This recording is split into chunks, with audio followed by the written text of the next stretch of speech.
Assalamualaikum dan selamat pagi. Anda bersama saya Syamul Sufri dalam sidang Parlimen ke-14. Hari ini masuk hari ke-4 minggu pertama bagi persidangan Dewan Negara. Baik, sedikit perkongsian mengenai soalan-soalan yang telah pun dijawab dalam pertanyaan-pertanyaan bagi jawab lisan semalam. Antara yang menarik perhatian adalah mengenai kutipan SST yang dibangkitkan oleh Senator Datuk Donald Peter Mojuddin. Kutipan SST sebanyak 60% bagi tempoh 6 bulan pertama tahun ini sudah pun melepasi jangkaan awal sebanyak 50%. Timbalan Menteri Kewangan Datuk Insinyur Amiruddin Hamzah berkata pihaknya berharap kerajaan dapat mengutip baki kutipan seperti yang disasarkan sebanyak 22 bilion ringgit bagi tahun 2019. Baik, soalan seterusnya mengenai pil perancang. Tuduhan yang mengatakan petugas perubatan kerajaan memaksa penduduk orang asli mengambil ubat perancang adalah tidak benar. Jelas Timbalan Menteri Kesihatan Dr. Lee Boon Chye berkata siasatan berhubung kes tersebut telah pun disiasat dan laporan siasatan tersebut akan diumum dalam tempoh masa yang terdekat. Dan soalan itu dibangkitkan oleh Senator Adrian Bani Lasimbang. Dan masih lagi mengenai orang asli, sehingga kini terdapat sebanyak 5 buah klinik kesihatan dan 11 buah klinik desa yang terletak di dalam perkampungan orang asli di Semenanjung Malaysia. Kementerian Kesihatan telah menubuhkan sebanyak 12 pasukan bergerak orang asli PBOA khusus bagi memberikan perkhidmatan kesihatan kepada populasi orang asli di kawasan pedalaman seperti di Pahang, Kelantan, Perak dan Johor. Seterusnya yang antara lain yang menarik perhatian adalah mengenai penggunaan istilah Siam sebagai maklumat keturunan dalam sijil kelahiran. Jabatan Pendaftaran Negara telah pun menyelaraskan penggunaan istilah Siam sebagai maklumat keturunan pada sijil kelahiran bermula pada 17 Februari 2012. Untuk maklumat dan individu berketurunan Siam yang telah didaftarkan dengan maklumat keturunan Thai boleh mengemukakan permohonan pembetulan maklumat di bawah Seksyen 27-3 Akta Pendaftaran Kelahiran dan Kematian 1957. Baik, bagi anda yang ingin mengikuti perkembangan persidangan Dewan Negara secara langsung, anda boleh melayari laman sesawang myclick.rtm.gov.my atau menerusi aplikasi telefon pintar di RTM Mobile. Dan seperti biasa pada hari ini, persidangan Dewan Negara akan dimulakan dengan pertanyaan-pertanyaan bagi jawab lisan dan seterusnya perbahasan, di mana pertanyaan-pertanyaan bagi jawab lisan akan dimulakan dengan soalan dari Datuk Sri Tilian Ker yang meminta Menteri Industri Utama menyatakan komitmen kementerian bagi memberi kesedaran kepada pekebun kecil tentang kepentingan memiliki pensijilan minyak sawit mampan MSPO. Baik, kita teruskan ke persidangan Dewan Negara. Sedang dilaksanakan bagi memastikan pensijilan Malaysian Sustainable Palm Oil MSPO dapat dilaksanakan sepenuhnya seperti yang disasarkan. Kementerian melalui agensi seperti Lembaga Minyak Sawit Malaysia MPOB dan Majlis Pensijilan Minyak Sawit Malaysia MPOCC sedang menggiatkan usaha agar para pekebun kecil dapat mematuhi dan memperolehi pensijilan MSPO. Program jelajah MSPO ke seluruh negara sedang dilaksanakan untuk memberi penerangan dan bantuan teknikal kepada para pekebun kecil ke arah pensijilan. Ini merupakan satu inisiatif turun padang untuk memberi pemahaman dan tunjuk ajar secara langsung kepada para pekebun kecil. Program ini turut kita rangka mengikut kesesuaian penduduk setempat bagi memudahkan lagi komunikasi dalam memastikan pemahaman tentang MSPO dan seterusnya diterima pakai oleh pekebun kecil. Tuan dan Ketua, bagi menggalakkan lebih ramai lagi pekebun kecil mendapatkan pensijilan MSPO ini dan pada masa yang sama mengurangkan beban mereka, kerajaan telah menyediakan dana yang merangkumi kos yuran pensijilan. Itu yang pertama. Yang kedua, pembelian peralatan pelindungan diri dan pembinaan rak bahan kimia. Selain itu, kerajaan juga turut menanggung kos latihan dan juga taklimat kepada para pekebun kecil sawit di seluruh negara. Pengumuman geran MSPO untuk pengusaha sawit oleh Kementerian Kewangan baru-baru ini juga adalah merangkumi bantuan kepada pekebun kecil tersusun bagi menggalakkan lebih ramai lagi penanam sawit mendapat pensijilan MSPO. Selain itu, pegawai tunas MPOB juga bersedia memberikan khidmat nasihat teknikal mengenai amalan pertanian yang baik kepada para pekebun kecil. Untuk makluman yang berhormat, kerajaan tetap dengan pendirian untuk terus melaksanakan pensijilan MSPO bagi industri sawit negara dan mewajibkannya ataupun memandatorikannya bermula 1 Januari 2020. Ini selaras dengan kenyataan oleh Yang Amat Perdana Menteri semasa ucapan beliau dalam Perhimpunan Agung Pertubuhan Bangsa-Bangsa Bersatu pada 29 September tahun lepas, iaitu Malaysia akan memastikan semua minyak sawitnya mematuhi standard MSPO menjelang 2020. Terima kasih Tuan Ketua. Terima kasih Yang Amat Menteri. Silakan Yang Amat. Soalan tambahan. Sehingga kini sejauh manakah kementerian melihat keberkesanan pelaksanaan penggunaan adunan biodiesel sawit yang mana komposisinya adalah daripada 7% kepada 10% bagi kegunaan semua kenderaan enjin diesel dalam sektor pengangkutan sejak Februari lalu telah berjaya meningkatkan pasaran industri sawit itu sendiri.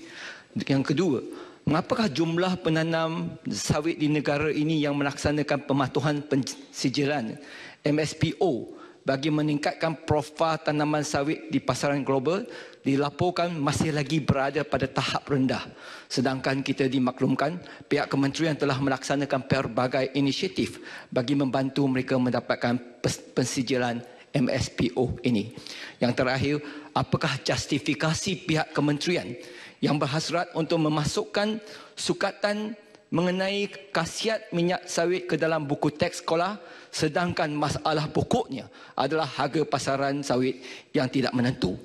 Apakah dengan memasukkan silibus khasiat sawit di sekolah akan dapat membantu meningkatkan pasaran industri sawit di negara ini? Sekian, terima kasih. Silakan Yang Menteri. Terima kasih Senator di atas soalan yang baik. Yang pertama, saya sentuh dahulu secara ringkas tentang keberkesanan biodiesel kerana soalan ini sebenarnya tidak ada kaitan dengan soalan asal. Tetapi saya fikir ini penting untuk rakyat Malaysia maklum dan ahli Dewan maklum bahawa kita memang telah pun melaksanakan secara mandatory B7, penggunaan B7 kepada B10. Dan kita lihat ada satu perkembangan yang cukup positif kerana kita menjangkakan dengan pelaksanaan B10 bahan api biodiesel ini di sektor transport, di sektor pengangkutan dan juga B7 di sektor perkilangan, ianya akan meningkatkan lagi penggunaan sawit ini dan unjuran kita itu mencecah sehingga 700 ke 800 ribu tan tambahan di penghujung tahun ini. Jadi kalau itu berlaku bermakna ianya akan memberikan kesan kepada cara bagaimana kita mengurus stok sawit ini, dan apabila kita mengurus stok ini dengan baik, maka insya-Allah ianya akan berikan kesan kepada harga. Untuk makluman Dewan, stok kita pada awal tahun ini melebihi 3 juta. Sekarang ini telah pun menurun sampai ke 2.4 juta. Jadi ini satu perkembangan yang positif berdasarkan tindakan-tindakan yang dibuat oleh kerajaan. Itu pertama. Yang kedua, soal apa yang disebut mengenai cabaran yang sedang kita hadapi sekarang ni dalam MSPO. Saya nak sebut begini, Tuan Betul. Untuk kita ada pelbagai kategori pekebun kecil. Untuk pekebun kecil persendirian, setakat ini kita telah adakan pensijilan seluas 46,358 hektar. Untuk pekebun kecil tersusun, jumlah hektarage atau jumlah hektar yang telah kita sijilkan MSPO itu adalah 346,556 hektar. Di peringkat estate pula, saya nak sebut peringkat estate, kita telah pun mencecah sampai 2.064 juta hektar. Jadi dari segi trend itu nampaknya begitu baik, begitu positif, dan sekarang ni saya nak maklum kepada Dewan, kita membuat pelbagai engagement. Daripada bulan Januari sampai Jun tahun ini, kita telah turun padang dan telah pun melaksanakan program taklimat, latihan, engagement dan sebagainya sampai mencecah 225 latihan. Ini baru separuh tahun. Jadi kita akan terus bekerja dan meletakkan sasaran yang telah pun kita putuskan. Hopefully dengan dukungan dan juga pendekatan kita yang lebih agresif ini akan memberikan kesan kepada pekebun kecil agar mereka faham sebenarnya kita sedang bergerak ke arah untuk memastikan minyak sawit kita itu berkualiti. Dan ini akan memberikan kesan kepada harga minyak sawit Malaysia. Yang terakhir ya, justifikasi kenapa kita nak jadikan sukatan. Ya, saya tidak mempunyai jawapan yang khusus berkaitan perkara ini, tetapi pada hemat saya, oleh kerana kementerian kita mempromosikan Love My Palm Oil ni, kerana kita nak memberitahu kepada rakyat Malaysia kita mempunyai satu produk yang mempunyai nilai yang cukup tinggi, 5-star produk, yang mana ianya perlu dimaklumkan atau perlu disyarahkan kepada khalayak, terutamanya rakyat Malaysia daripada pelbagai kategori umur dan sebagainya, agar mereka faham bahawa kita mesti memastikan agar minyak sawit ini kita manfaatkan sepenuhnya, bukan sekadar kita guna minyak untuk goreng dan sebagainya, tapi seluruh rantaian apa dipanggil downstream, rantaian produk-produk hiliran ini yang tentunya akan memberikan kesan dan mendukung industri yang menyumbang kepada pendapatan antara 3 pendapatan terbesar negara Malaysia. Sekian, terima kasih. Terima kasih Yang Mohd. Silakan Yang Mohd Allen. Terima kasih Tan Sri Yang di-Pertua, selamat pagi kepada semua. Terima kasih Timbalan Menteri yang dihormati.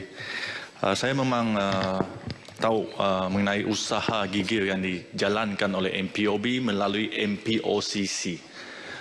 Soalan saya, sejauh manakah langkah ataupun latihan pendedahan kepada pekebun kecil, khususnya mereka yang menanam kelapa sawit di atas tanah yang belum disukat ataupun dengan izin NCR land, tanah adab, kerana ini menyukarkan mereka untuk memenuhi salah satu syarat dalam pensijiran MSPO. Nah, saya ingin tahu apakah langkah yang diambil oleh kerajaan untuk menangani masalah ini, khususnya kepada pekebun-pekebun kecil di Sabah dan Sarawak. Sekian, terima kasih. Silakan Yang Mohd. Terima kasih Yang Berhormat Senator Allen di atas soalan yang begitu penting. Saya nak maklumkan begini Yang Berhormat, bahawa memang antara perkara yang paling mustahak itu adalah soal hak milik tanah ni dalam isu persijilan. Di peringkat kementerian, menteri sendiri telah pun berkali pergi ke Sarawak dan kita telah buat pertemuan dengan kepimpinan Sarawak, timbalan ketua menteri dan sebagainya, termasuk juga Sabah, untuk memastikan agar ada satu formula yang boleh kita majukan secara bersama untuk kerajaan negeri, kerana kuasa tanah ini di bawah kuasa kerajaan negeri, dan kerajaan negeri tentulah mempunyai pelbagai cara untuk memastikan agar pemilikan tanah itu dapat disempurnakan sesuai dengan requirement ataupun keperluan pensijilan MSPO ini. Jadi untuk itu Yang Berhormat, saya kerajaan ingin memberikan jaminan bahawa dalam konteks pemilikan tanah ini sebenarnya kita bukan sekadar bertumpu kepada Sarawak saja. Kita faham isu NCR, tapi kita juga sedang bekerja dengan ketua-ketua menteri di Semenanjung juga, kerana kita nak pastikan ianya merupakan pendekatan yang holistik.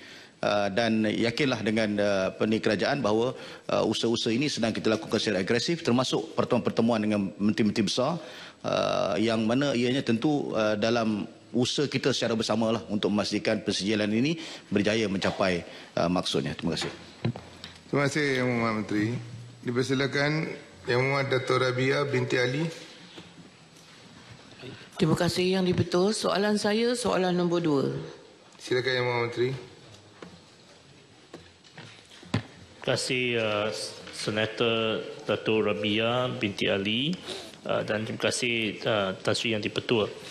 Kementerian Pertahanan sentiasa memandang serius tentang isu keselamatan negara dan ke arah itu pelbagai usaha telah dan sedang diambil untuk memastikan kedaulatan negara akan terus dipelihara daripada sebarang bentuk ancaman. Sejak berakhirnya Ops Daulat pada 29 hari bulan Jun 2013, Angkatan Tentera Malaysia telah meneruskan usaha untuk memperkukuhkan pertahanan dan kedaulatan negara, termasuklah di negeri Sabah, terutamanya di kawasan pantai timur Sabah. Bagi menangani ancaman keselamatan dari luar di kawasan pantai timur Sabah, ATM memfokuskan peningkatan keupayaannya di negeri Sabah sebagai langkah menghadapi sebarang kemungkinan. Ketiga ini, ATM mengekalkan atur gerak top dan aset tambahan dari ketiga-tiga perkhidmatan, iaitu Tentera Darat, Tentera Laut di Raja Malaysia dan Tentera Udara di Raja Malaysia, untuk memperkukuhkan kawalan keselamatan di kawasan tanggungjawab KTJ daripada dibolosi penjenayah rentas sempadan atau ancaman-ancaman yang lain, serta memperagakkan kehadiran show of presence bagi mencegah sebarang ancaman keselamatan. Sebagai maklumat, aset-aset ATM yang beroperasi di negeri Sabah terdiri daripada beberapa batalion infanteri, company parachute dan company mechanized tentera darat, aset-aset TLDM termasuk pangkalan laut, aset-aset TUDM dan pasukan-pasukan khas daripada ketiga-tiga perkhidmatan ATM. Sebenarnya untuk maklumat semua, di lokasi 47 lokasi di Timur Sabah atau Sabah Timur, pantai Timur Sabah, ada aset-aset kita yang diletak di kawasan tersebut. Malaysia turut memeterai persepakatan dengan Filipina dan Indonesia melalui perjanjian Trilateral Cooperative Arrangement (TCA) on immediate measures to address security issues in the maritime areas of common concern pada 14 Julai 2016 bagi kerjasama menghalang atau menghadapi ancaman keselamatan serta jenayah rentas sempadan di kawasan perairan Laut Sulu dan Laut Sulawesi. Terima kasih Tan Sri. Terima kasih Yang Berhormat Menteri. Soalan tambahan Yang Berhormat. Soalan tambahan saya yang betul iaitu bagi memantapkan pertahanan maritime, udara dan darat di kawasan pantai Timur Sabah dan juga wilayah konflik pertikaian, satu bentuk gandingan latihan bersama di kalangan negara-negara yang menuntut perlu diadakan bagi memastikan ancaman magma pengganas atau serangan terorisme. Ia juga meliputi keselamatan aset strategik perusahaan minyak dan gas di Malaysia Timur. Soalan saya, bagaimana ATM merangka pendekatan dan melaksanakan inisiatif latihan bersama ini agar ianya lebih kerap diadakan setiap tahun? Terima kasih. Terima kasih Yang Berhormat. Ya, terima kasih Senator, terima kasih Tan Sri. Di kawasan tersebut memang dalam konteks TCA, Trilateral Cooperative Arrangement, bersama dengan Filipina dan Indonesia, kita ada coordinated patrol, kita ada pelbagai aktiviti bersama ataupun coordinated. Dia mungkin dia buat rondaan di kawasan dia, kita buat ronda di kawasan kita, tetapi secara berkoordinasi supaya dapat menjaga atau mempertahankan keselamatan di kawasan tersebut. Terima kasih. Silakan Yang Berhormat Laksmana. Terima kasih Tuan Speaker. Yang Berhormat Menteri, Eskom diwujudkan pada tahun 2013 oleh mantan Perdana Menteri, dan kita tengok struktur penubuhan Eskom ni, dia diketuai oleh Director General yang terdiri daripada orang awam, ya. Dan kita lihat Eskom ni dipenuhi dengan komponen-komponen perkhidmatan tentera laut, tentera darat, Polis Diraja Malaysia dan TLDM. Kita lihat lebih kepada aktiviti tentera.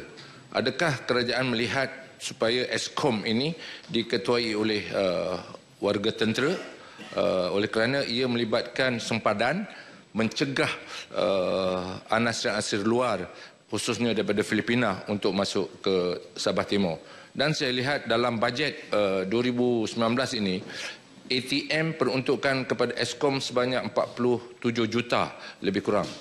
Boleh Yang Menteri menjeli pencerahan apakah kegunaan wang tersebut khususnya kepada Eskom ataupun kepada 3 perkhidmatan ATM? Terima kasih Tuan Speaker. Terima kasih. Terima kasih Senator. Terima kasih Tan Sri. Senator Laksamana, Eskom sebenarnya selepas kerajaan ditukar, Eskom diletak di bawah tugasan KDN, Kementerian Dalam Negeri.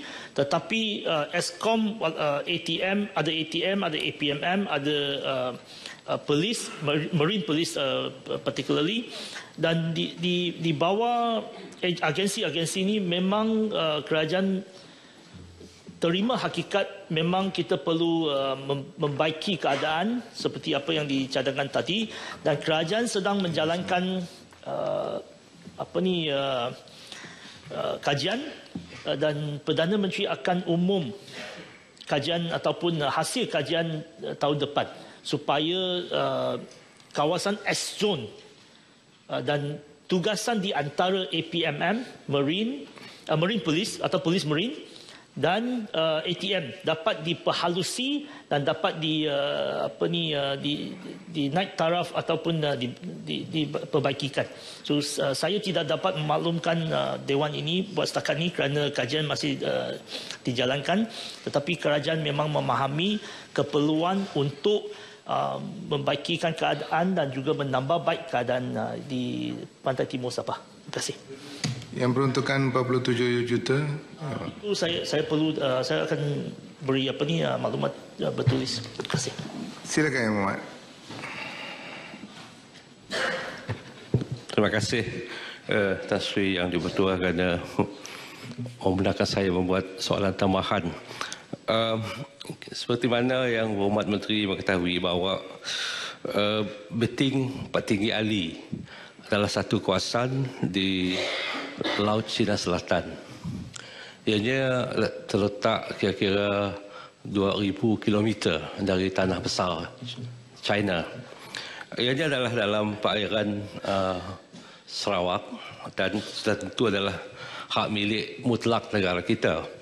Tapi dilaporkan bahawa kehadiran Chinese Coast Guard, kapal-kapal mereka selalu meronda di kawasan ini. Mereka tidak berlabuh.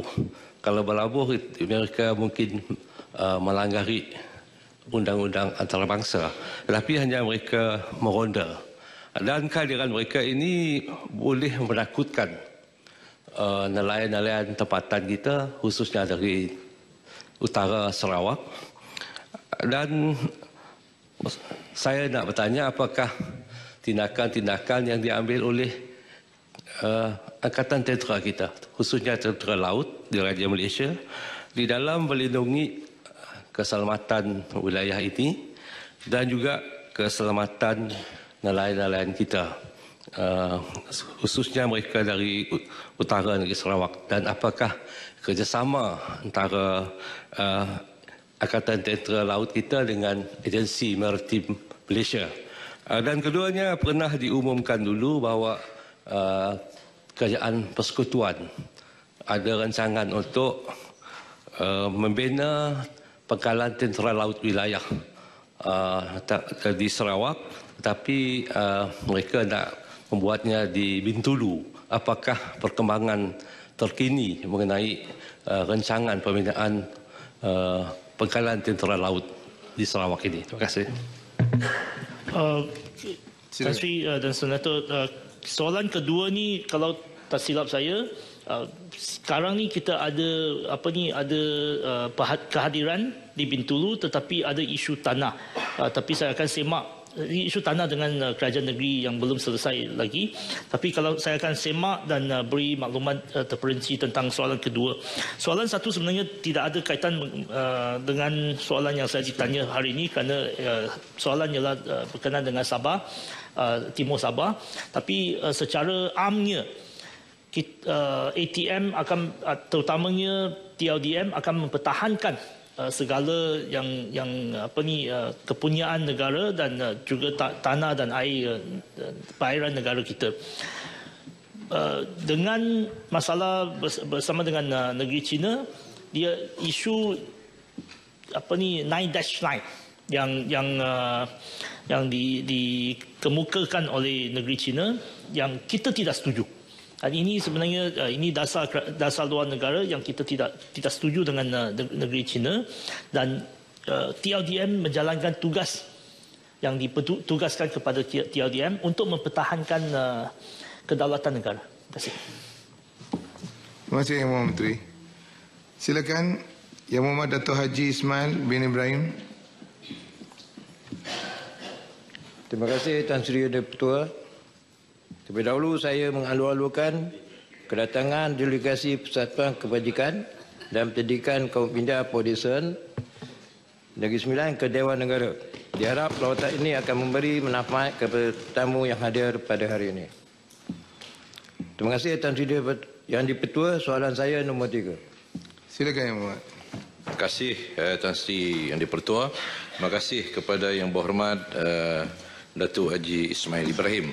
Kerajaan melalui Kementerian Sumber Manusia menubuhkan Jabatan Keselamatan dan Kesihatan Pekerjaan JKKP bagi menguatkuasakan tempat kerja yang membabitkan aspek keselamatan dan kesihatan di tempat kerja melalui Akta Keselamatan dan Kesihatan Pekerjaan 1994. Kerajaan juga menubuhkan sebuah institut bagi menjalankan aktiviti latihan, rundingan, penyelidikan dan pembangunan serta penyebaran maklumat. Institut itu dinamakan Institut Keselamatan dan Kesihatan Pekerjaan Negara atau lebih dikenali sebagai NIOS. Selain latihan berdasarkan kepada perundangan, NIOS juga membangunkan co-curriculum latihan berdasarkan kehendak majikan dari pelbagai sektor industri. Pihak kementerian melalui keperluan untuk Pihak kementerian melihat keperluan untuk memperkasakan keselamatan dan kesihatan di tempat kerja berdasarkan kepada perkembangan teknologi dan pembangunan negara. Usaha proaktif dan penambahbaikan berterusan perlu diambil oleh pihak kementerian bagi memastikan objektif untuk mengurangkan kes kemalangan di tempat kerja. Maka atas sebab itu kementerian melihat keperluan untuk JKKP dan NIOS memainkan peranan masing-masing dengan lebih fokus dan khususnya berdasarkan kepada prinsip check and balance bagi menambah keyakinan rakyat ke atas kualiti penyampaian perkhidmatan kerajaan kepada rakyat. Namun begitu, apapun bentuk perubahan dari sudut pengasingan bidang kuasa JKKP di tempat kerja dan juga NIOS dari segi aspek latihan akan diambil oleh pihak kerajaan melalui perbincangan yang akan kita buat melalui berbagai pihak, melalui Majlis Negara bagi Keselamatan dan Kesihatan Pekerjaan untuk kita mendapatkan pandangan-pandangan kerana di dalam Majlis Negara bagi Keselamatan dan Kesihatan Pekerjaan ini kita sebagai urusdia di peringkat JKKP dan juga terlibat NIOS juga berada di dalamnya, Kesatuan Sekerja, pihak majikan dan juga pihak-pihak NGO yang merupakan pengamal kepada soal keselamatan dan kesihatan pekerjaan supaya pandangan-pandangan mereka akan terlebih dahulu diperolehi sebelum kita membawa satu kertas cadangan kepada jemaah menteri. Dan ini yang akan kita lakukan kerana ini usaha untuk memperkasakan ini merupakan satu keperluan yang kita lihat dan dalam bentuk pemerkasaan itu kita akan mendapat pandangan-pandangan daripada semua pihak melalui Majlis Negara ini. Kerana soal KKP ini, keselamatan dan kesihatan pekerjaan ini untuk Muhammad Yang Berhormat, dia telah menjadi dan diangkat oleh Kabinet menjadi satu dasar negara. Dasar negara bermakna bahawa kerajaan hari ini melalui Yang Amat Berhormat Perdana Menteri sendiri yang menandatangani dasar keselamatan negara dan kesihatan pekerjaan ini sangat serius melihat persoalan-persoalan aspek ini kerana ini akan memberikan satu impak yang lebih baik kalau kita dapat mengawal dari segi mengurangkan kemalangan maut dan sebagainya, dan ini akan memberikan peluang untuk kita mendapatkan satu keadaan kedudukan ekonomi yang lebih baik. Jadi oleh sebab itu apapun yang akan kita lakukan ialah untuk memastikan supaya dianya adalah yang terbaik selepas daripada kita mendapat pandangan semua pihak. Terima kasih. Terima kasih Yang Berhormat Menteri. Soalan tambahan Yang Berhormat. Terima kasih Tuan Sri Yang di-Pertua dan juga Yang Berhormat Menteri. Soalan tambahan saya ke atas trend pasaran latihan keselamatan dan kesihatan pekerjaan ini semakin hari semakin kompleks dengan pelbagai pendekatan dan ketetapan aturan statutori yang ditetapkan oleh JKKP. Perkembangan dan pertumbuhan penyedia latihan swasta sudah semestinya menyebabkan kos operasi sesebuah organisasi akan meningkat. Justru sejauh mana kerajaan mengambil langkah-langkah lebih menyeluruh agar kos KKKP dari sudut latihan tidak dieksploitasi sehingga membebankan majikan dalam mematuhi keperluan penguasaan JKKP atau Kementerian Sumber Manusia. Terima kasih. Baik, terima kasih kepada Yang Berhormat atas soalan tersebut. Apa yang penting kepada kita ialah untuk kita lihat bahawa aspek keselamatan dan kesihatan pekerjaan ini satu benda yang serius. Dan kita nak supaya semua pihak sama ada majikan dan juga penyedia latihan harus melihat dia merupakan satu aspek yang menyentuh soal nyawa, soal tulang empat kerat ini yang perlu diberikan penjagaan yang baik oleh semua pihak, dan semua pihak tidak boleh hanya melihat bahawa ini hanya aspek kepada pekerja, sebab apa-apa kes yang berlaku dari segi keselamatan dan kesihatan pekerjaan ni, kemalangan dan sebagainya termasuk soal kesihatan, dia bukan hanya untuk berlaku kepada pekerja biasa, dia boleh berlaku kepada owner kepada majikan tersebut. tersebut. Dia boleh berlaku bila-bila masa. Jadi sebab itu kita nak supaya semua pihak dapat memberikan perhatian. Adapun dari segi kos dan sebagainya, kita akan melihat dari pelbagai aspek dan saya percaya bahawa apa yang berlaku setakat ini tidak pun membebankan kos pada mana-mana pihak. Sebab walaupun mungkin ada kos itu mungkin dilihat oleh setengah-setengah pihak, khususnya oleh pihak majikan agak tinggi, tetapi kesan daripada kos yang tinggi itu dia akan mendapat satu keuntungan pulangan balik dari segi aspek dia tidak kehilangan. Dia tidak kehilangan pekerja yang sudah pun mahir, pekerja yang sudah ada pengalaman, Tan Sri. Tapi kalau dia mengabaikan aspek keselamatan kesihatan pekerjaan, environment tempat kerjanya tidak baik, berlaku kes kemalangan, dia akan kehilangan pekerja akibat daripada berlaku kecederaan dan juga negara juga terpaksa menanggung kepada kehidupan keluarga kepada orang yang mengalami kes kemalangan. Jadi saya lihat bahawa ini harus dilihat secara yang lebih meluas oleh semua pihak termasuk oleh pihak majikan. Okay. Terima kasih Tan Sri Yang Di-Pertua. Saya ingin bertanya mengenai hal keselamatan dalam industri pembinaan. Buat masa ini kerajaan mensyaratkan hanya untuk nilai-nilai projek ataupun projek value yang lebih daripada 20 juta untuk seseorang kontraktor melantik HSO ataupun Health and Safety Officer dan juga SSS ataupun Site Safety Supervisor. Bagi saya sangat setuju dengan kerajaan bahawa aspek keselamatan sangat-sangat penting. Jadi saya kira ianya tidak patut dikaitkan dengan nilai projek. Jadi soalan saya, tidakkah kerajaan bercadang untuk menurunkan lagi nilai projek kepada satu nilai yang munasabah seperti 10 juta untuk kontraktor melantik HSO ataupun SSS bagi menjamin prosedur keselamatan dibuat dengan rapi dan baik. Terima kasih. Baik, terima kasih kepada Senator Datuk Hanafi. Kawan lama lupa pula.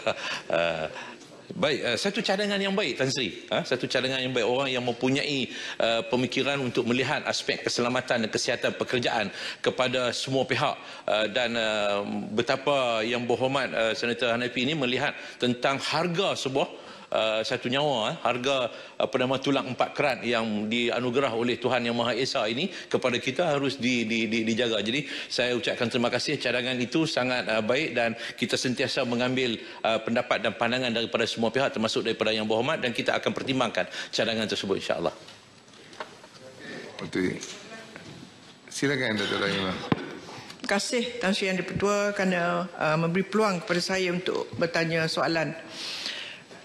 Saya ingin mendapat penjelasan kerajaan bagaimana kementerian dapat meningkatkan keupayaan latihan secara interaktif melalui portal JKKP atau Institut Keselamatan dan Kesihatan Pekerja Kebangsaan ataupun NIOSH agar gandingan aplikasi komunikasi dan internet mampu menyatupadukan struktur latihan pekerja dan akan mengurangkan kos bagi majikan atau pekerja mendapat latihan. Sekian, terima kasih.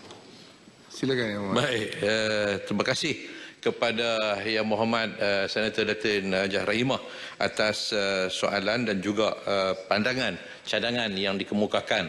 Kami macam saya sebutkan tadi sentiasa terbuka untuk menerima pendapat dan pandangan-pandangan dan sememangnya dalam suasana teknologi moden hari ini. Bukan cadangan, dia soalan. Ya, soalan tapi ada unsur-unsur cadangan untuk mengurangkan kos dan sebagainya. Dalam aspek teknologi moden pada hari ini, sudah tentu kita harus melihat aspek-aspek latihan itu tidak hanya dalam bilik ataupun dalam classroom, tetapi boleh melalui pelbagai kaedah.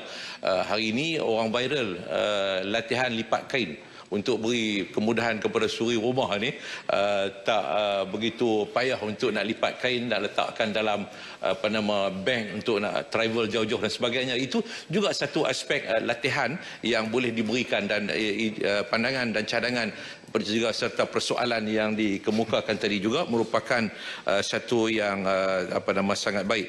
dan kita juga mempunyai portal interaksi JKKP dan NIOS dan juga portal EPSA di Intan ataupun ringkasnya HIREX, dan ini boleh dimanfaatkan oleh semua pihak. Terima kasih. Terima kasih Yang Berhormat Menteri. Dipersilakan Yang Berhormat Puan Hajar Rahimah binti Idris. Terima kasih Tan Sri Pengurusi. Soalan saya nombor 4. Silakan Yang Berhormat Menteri. Terima kasih Tan Sri Ketua. Terima kasih juga kepada Yang Berhormat Senator Puan Hajar Rahimah Idris di atas soalan. Tan Sri Ketua, untuk makluman ahli yang berhormat, auditan oleh Jabatan Audit Negara selesai pada 16 Julai 2018, manakala hibah bagi tahun 2017 diumumkan lebih awal oleh Lembaga Tabung Haji, iaitu pada 7 Februari 2018. Pengisytiharan hibah oleh tabung haji dalam bulan Februari 2018 adalah tidak tertakluk kepada selesainya auditan oleh Jabatan Audit Negara. Penyata kewangan tabung haji pada tahun berakhir 31 Disember 2017 yang telah diaudit Jabatan Audit Negara jelas menunjukkan bahawa jumlah aset pada tarikh penyata kewangan adalah sebanyak ringgit Malaysia 70.3 bilion, manakala jumlah liability dan kumpulan wang simpanan pendeposit termasuk hibah bagi tahun 2017 adalah sebanyak 74.4 bilion ringgit Malaysia, menjadikan jumlah defisit yang dinyatakan dalam penyata keuangan yang telah diaudit sebanyak 4.1 bilion ringgit Malaysia pada 31 Disember 2017. Jabatan Audit Negara juga melalui laporan Ketua Audit Negara bertarikh 16 Julai 2018 telah menegur tabung haji melalui 2 emphasis of matter seperti berikut. 1. Polisi rusut nilai yang tidak konsisten. Dan 2. Kegagalan membuat peruntukan rusut nilai yang secukupnya dalam penyata untung dan rugi. Kaedah penetapan polisi rusut nilai aset keuangan tabung haji tidak konsisten, terutamanya pada tahun keuangan berakhir 31 Disember 2017, di mana polisi ini telah diubah sebanyak 2 kali.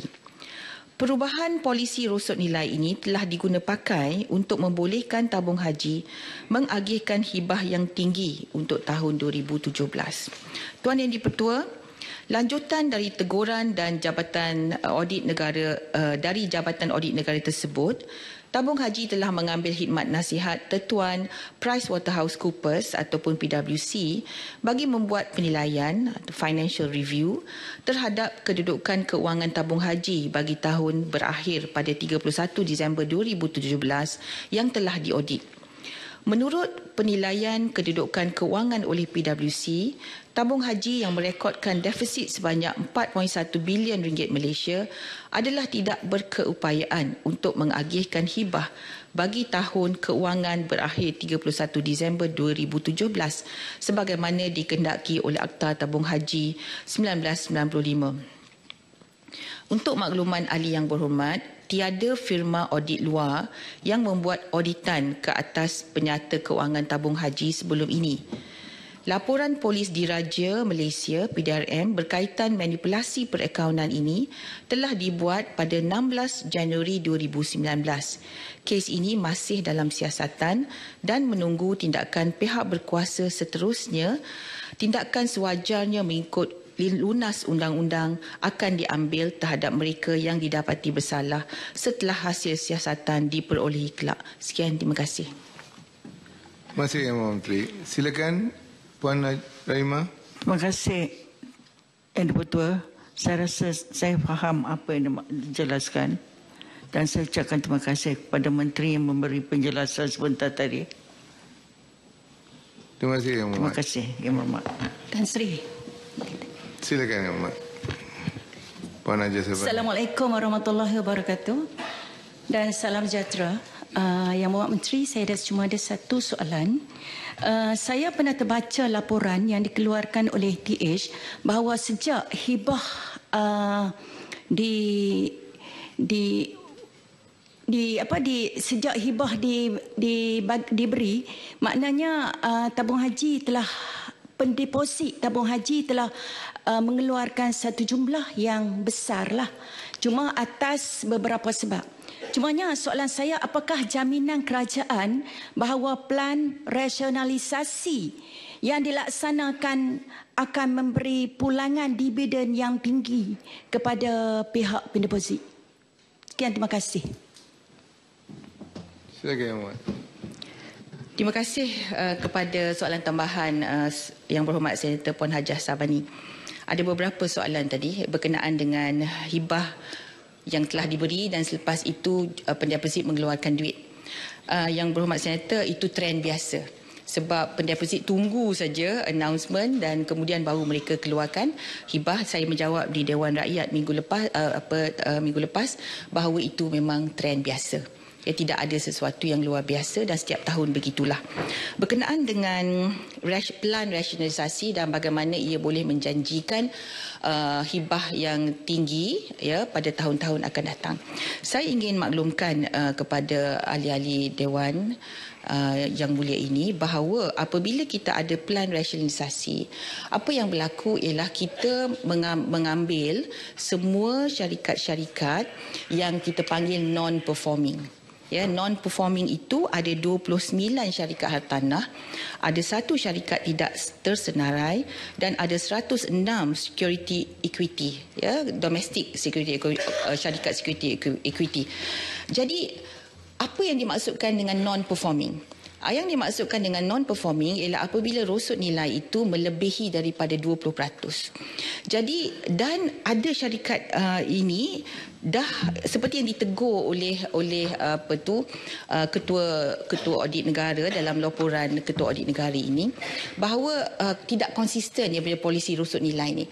Ada yang sampai dah 90%. Rosut nilai 90% tetapi tidak dilakukan, maksudnya impairment itu tidak dilakukan. Dan pada tahun 2017 Lembaga Pengarah Tabung Haji membuat keputusan 2 kali untuk berkenaan dengan polisi rosut nilai. Dan pada bulan 20 hari bulan November 2017 Lembaga Pengarah Tabung Haji membuat keputusan rosut nilai itu 85% pun tak perlu dilaporkan. Pada 9 hari bulan 2 2018 sebelum hibah ni, pada waktu hibah ni, rosut nilai itu sehingga 90%. Jadi maksudnya the real value itu tidak dilaporkan, tak ada impairment yang dilakukan. Jadi apabila kita tabung haji membuat rasionalisasi, tabung haji kena pasti semua syarikat-syarikat yang rosut nilai lebih non-performing, kita panggil non-performing ini, maka dikeluarkan, carve out dan diletakkan dalam SPV. Apabila perkara ini berlaku, maka telah pun dipenuhi 2 syarat dalam Akta Tabung Haji, iaitu syarat yang pertama ialah liability mesti kurang daripada aset. Aset mesti melebihi liability. Kita ingat tadi keuntungan juga mesti mencukupi untuk beri hibah.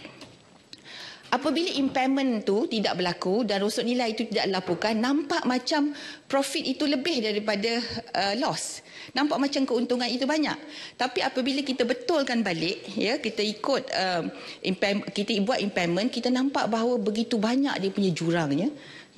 Dan jumlah kesemuanya apabila kita transfer kepada SPV itu ialah lebih kurang 19.1 bilion. Dan inilah yang diganti nilainya ke dalam akaun tabung haji sekarang. Itu membuatkan kita punya aset melebihi liability, dan lebih pada itu yang tinggal dalam tabung haji ialah syarikat-syarikat yang performing. InsyaAllah kita sudah pun menunjukkan prestasi yang baik. Tabung haji telah menunjukkan prestasi yang baik dan keuntungan-keuntungan itu berlaku. Dan insyaAllah syarikat-syarikat dalam tabung haji sekarang ialah yang performing. Syarikat yang performing, aset-aset yang performing, insya-Allah akan memberi pulangan yang baik, dan itulah antara perkara yang akan menjanjikan pulangan hibah yang baik di masa hadapan, insya-Allah. Terima kasih Yang Berhormat Menteri. Dipersilakan Yang Berhormat Datuk Ong Chong Suan. Selamat pagi Tan Sri Tan Sri Speaker dan rakan-rakan di Dewan ini. Soalan saya adalah nombor 5. Terima kasih. Silakan Yang Berhormat Menteri. Terima kasih Tuan Yang Di-Pertua. Untuk makluman ahli yang berhormat, sehingga kini hasil siasatan mendapati tiada punca spesifik telah dikenal pasti yang menyebabkan masalah gangguan kesihatan di Pasir Gudang. Siasatan awal Jabatan Alam Sekitar JAS juga mengesahkan bahawa tiada sebarang kejadian pembuangan atau pelepasan haram buangan terjadual dikesan. Walau bagaimanapun, usaha-usaha bagi menyiasat punca-punca kejadian ini terus giat dilaksanakan dan skop serta bilangan pemeriksaan premis telah pun dipertingkatkan. Sejak insiden berlaku pada 20 Jun 2019 sehingga 12 Julai 2019, sebanyak 255 premis industri telah diperiksa di mana 136 kompaun telah dikeluarkan dan 11 premis telah diberi penahanan operasi. Manakala sebanyak 3 syur tindakan mahkamah telah dikeluarkan. Mestek dengan kerjasama pelbagai jabatan dan agensi terus giat melaksanakan usaha-usaha bagi mengenal pasti punca masalah ini. Selain itu, pengawasan kualiti udara akan dipantau secara berterusan bagi memastikan tindakan awal dapat diambil sekiranya berlakunya sebarang insiden pencemaran toksik. Sekian, terima kasih. Terima kasih Yang Berhormat Menteri. Silakan Yang Berhormat. Terima kasih Tan Sri Yang Di-Pertua dan terima kasih atas jawapan Timbalan Menteri. Soalan tambahan saya adalah pada 18 Julai, Ketua Pengarah Jambatan Alam Sekitar Puan Nolin Jaafar menyatakan bahawa laporan awal bagi kajian ini dijangka akan dapat dikeluar pada tempoh 6 minggu dari tempoh pelantikan jawatan kuasa. Ini adalah dilapor di utusan pada 18 Julai 2019. Selain dari itu, ada pihak yang keluar membuat kajian sendiri untuk mengenal pasti punca pencemaran dan menyatakan hasil analisis itu akan dikeluar dalam tempoh sebulan. Pelajar Sekolah Menengah Kebangsaan Taman Pasir Putih, Pasir Gudang tanya bila akan akhir. Soalan saya adalah mengapa pihak berkuasa mengambil masa yang lebih lama dari individu dan mengapa kerajaan belum menyediakan saluran rasmi untuk menjamahkan maklumat. Dan walaupun kata beberapa kilang diperiksa, tetapi sebenar tempat itu adalah diagih sebagai taman penindustrian. So saya tanyalah, kalau taman perindustrian, mengapa ada sekolah-sekolah di dekatnya? Terima kasih. Terima kasih. Silakan Yang Berhormat Menteri. Terima kasih atas soalan tambahan. Saya ingin maklumkan di Dewan Yang Mulia ini bahawa pada waktu insiden gangguan kesihatan Pasir Gudang, ya, kita bertindak lebih pantas, ya, berbanding dengan isu Sungai Kim Kim, di mana pusat di stadium tertutup Pasir Gudang telah pun dibuka immediately pada hari yang sama. Dan saya juga ingin bagi tahu bahawa Pasir Gudang punya 2,005 kilang. Daripada 2,005 kilang yang telah dibina lama, sekian lama, daripada 2,005 kilang ada 255 industri yang berasaskan kimia. Tapi dalam masa yang sama juga kita bertungkus lumus untuk, ya, menyiasat dan mengenal pasti dan menjalankan pelbagai usaha untuk kita kenal pasti dan untuk mengelakkan lagi pencemaran ini. Saya mau bagi tahu di sini bahawa, ya, kita sedang melakukan kajian itu. Dia tidak boleh, memang kita perlu ambil masa yang sedikit untuk kita tahu dan secara benda ini secara bersepadu, ya. Sehingga kini yang saya ingin bagi tahu bahawa kalau di Sungai Kim Kim hari itu kita dapat tahu punca dan kita atasi punca dan kita rawat. Tapi di Pasir Gudang kita tidak dapat punca ini sehingga sekarang, ya.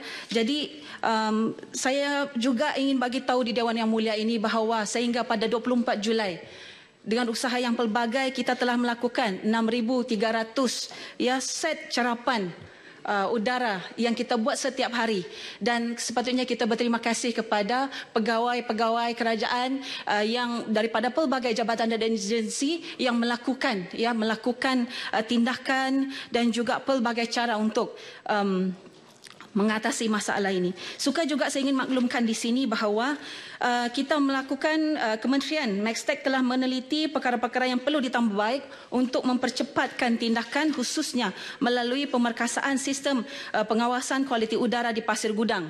Ya, antara yang kita buat adalah kajian berkaitan loading analysis dan carrying capacity yang dijalankan menentukan kapasiti bawaan udara di Pasir Gudang bagi mengurangkan risiko pencemaran udara. Dan dalam masa yang sama juga dalam kajian loading analysis dan carrying capacity ini, di situlah juga kita masukkan betapa pentingnya ada buffer zone terutama di kawasan industri. Ya, kalau kita nampak di Pasir Gudang, di situ sekolah, di situ industri dan sebagainya. Jadi ini antara kajian yang memang memerlukan sedikit masa untuk kita bagi tahu dan umumkan kepada publik betapa yang kita akan bagi tahu, insya-Allah, dan akan saya kira menjadi panduan kepada insiden mana-mana tempat di masa akan datang. Terima kasih. Terima kasih. Yang Muhammad Datuk Fahria. Terima kasih Tan Sri Speaker. Sebab berlaku di Johor ni kan, saya nak bertanya kepada Yang Berhormat Menteri. Sebab sebelum ini pun soalan yang sama pernah dikemukakan di dalam kes Sungai Kim Kim oleh saya. Tapi Menteri jawab nak beri jawapan secara bertulis, tapi tak lagi dibagi sampai sekarang lah. Saya nak bertanya berkenaan dengan chemical waste management ni. Sebab semakluman saya, yang kalau Yang Berhormat Menteri yang telah berucap dalam Dewan nak beri secara bertulis, Yang Berhormat boleh hubungi Setiausaha Dewan Negara. Okey, saya akan baca. Tapi Yang Berhormat Menteri ini berbeza. Sebab saya nak bertanya berkenaan dengan chemical waste management. Sebab apabila sebuah syarikat ataupun kilang yang mengendalikan bahan-bahan kimia, terutamanya bahan-bahan kimia yang hazardous, dia perlu, apabila nak dilupuskan, perlu diberi laporan kepada Jabatan Alam Sekitar. Dia ada satu sistem tersebut. Maknanya berapa banyak bahan kimia yang dilupuskan, di mana dan ke mana. Soalan saya kepada Menteri, sejauh manakah penguatkuasaan sistem ini dilaksanakan oleh pihak kilang dan pihak jabatan, dan berapa banyakkah laporan-laporan yang telah dilaporkan apabila kilang-kilang tersebut tidak menggunakan sistem tersebut. Sebab kebanyakan kilang ni dia nak jimat, apa dia buat itu dia buang kat sungai, dia buat pelepasan udara dan sebagainya. Dia tidak mengawal pelepasan bahan-bahan kimia ni. Terima kasih Tuan Speaker. Terima kasih. Silakan Yang Berhormat Menteri. Terima kasih kepada YB Senator Datuk Farahia atas soalan tambahan. Saya kira ini mungkin YB Senator maksudkan adalah sistem e-Swiss yang dilakukan secara online, ya. Tapi Jabatan Alam Sekitar, ya, kita juga tidak selain daripada kita memang kawal dari segi online sistem ini, kita juga membuat pemantauan di ground. Ya, kita tidak mengharapkan semata-mata apa yang dilaporkan daripada sistem online ini, tapi kita juga memang melakukan pemantauan secara berkala di kebanyakan premis yang kita siasat dan kita jalankan. Dan saya juga mengalu-alukan kalau sekiranya sebarang aduan daripada rakyat tentang mana-mana kawasan yang mencurigakan. Terima kasih. Dato' Zahari. Terima kasih Tan Sri Yang Di-Pertua.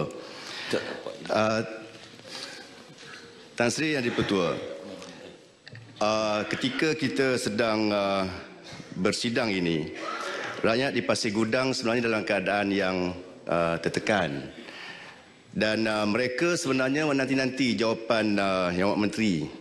Dan saya agak kecewa apabila soalan yang ditujukan oleh soalan utama yang ditujukan oleh Datuk Ong tadi dijawab dengan ringkas oleh Menteri.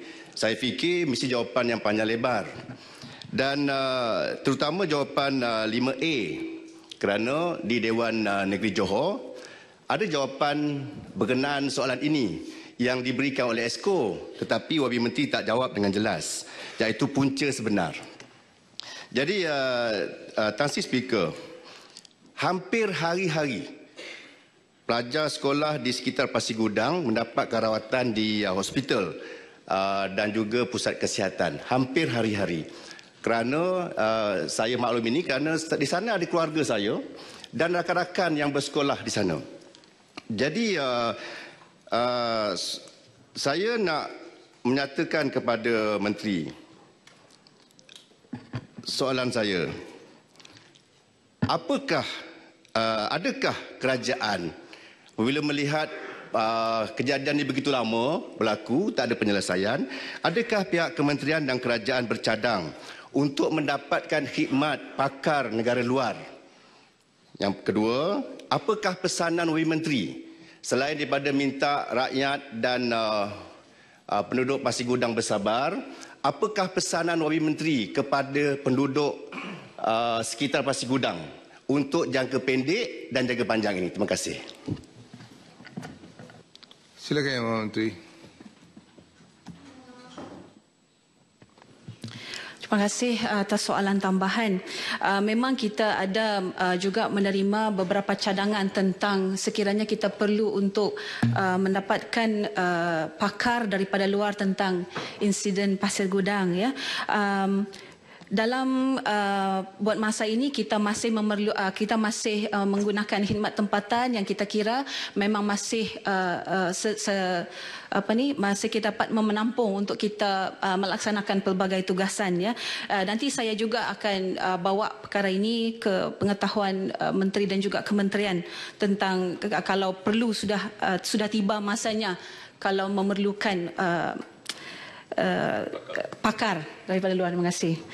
Saya ingin, ya, tegaskan semula di sini. Benda ini bukan, saya tidak mau nampak seolah-olah kita tidak buat sesuatu, seolah-olah kita memperlambatkan ataupun seolah-olah kita tidak buat kerja, ya.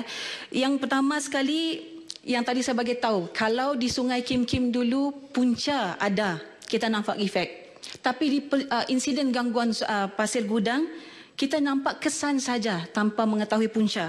Bahan kimia tidak dapat dikesan dalam sampel darah dan juga sampel air kencing. Ini terbukti secara klinikal. Yang berhormat Senator. Simptom-simptom juga ditunjukkan walau tiada bacaan kehadiran gas beracun. Ini dalam kes insiden Pasir Gudang kali ini, gangguan kesihatan. Dan juga lokasi mangsa adalah jauh antara satu sama lain, ya, dan tidak dapat dibuktikan mempunyai hubung kait, ya, bila kita lakukan model penyebaran udara. Dan sebab itu saya bagi tahu dalam masa yang sama, walaupun nampak mungkin sudah 20 Jun hari itu sehingga 12 Julai dan stadium pun telah ditutup, tapi kita dalam masa yang sama masih melakukan pelbagai usaha dan tindakan yang kita buat tiap-tiap hari. Sehingga pada hari ini, sehingga pada 24 Julai kita telah melakukan 6,300 cerapan bacaan gas ini. Dan saya kira perkara-perkara ini tidak boleh dipandang remeh kerana ia melibatkan pelbagai jentera, pelbagai pihak yang melakukan usaha-usaha murni ini. InsyaAllah di masa-masa akan datang memang kita berusaha, di pihak kementerian kita berusaha, ya, sedaya upaya bersama-sama juga dengan jabatan-jabatan dan agensi-agensi di bawah kementerian-kementerian lain untuk menangani sedaya upaya tentang isu ini. Terima kasih. Yang Muhammad, nasihat jangka masa pendek dan jangka masa panjang kementerian. Mungkin kalau boleh saya bagi tahu apa yang usaha kita, bolehkah? Saya bagi tahu antara usaha yang kita lakukan, ya, di kementerian, ya.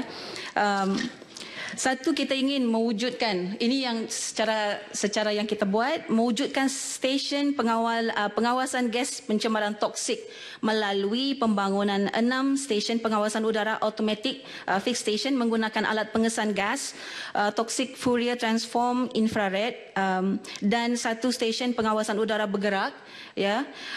Pembelian 6 alat pengukuran gas toksik bergerak mobile secara mobile seperti GasMed untuk tujuan penguatkuasaan dan pemantauan bagi memastikan kebocoran dan pelepasan gas berbahaya di premis atau punca-punca yang berpotensi di pasir gudang dapat dikenal pasti dan ditangani dengan segera.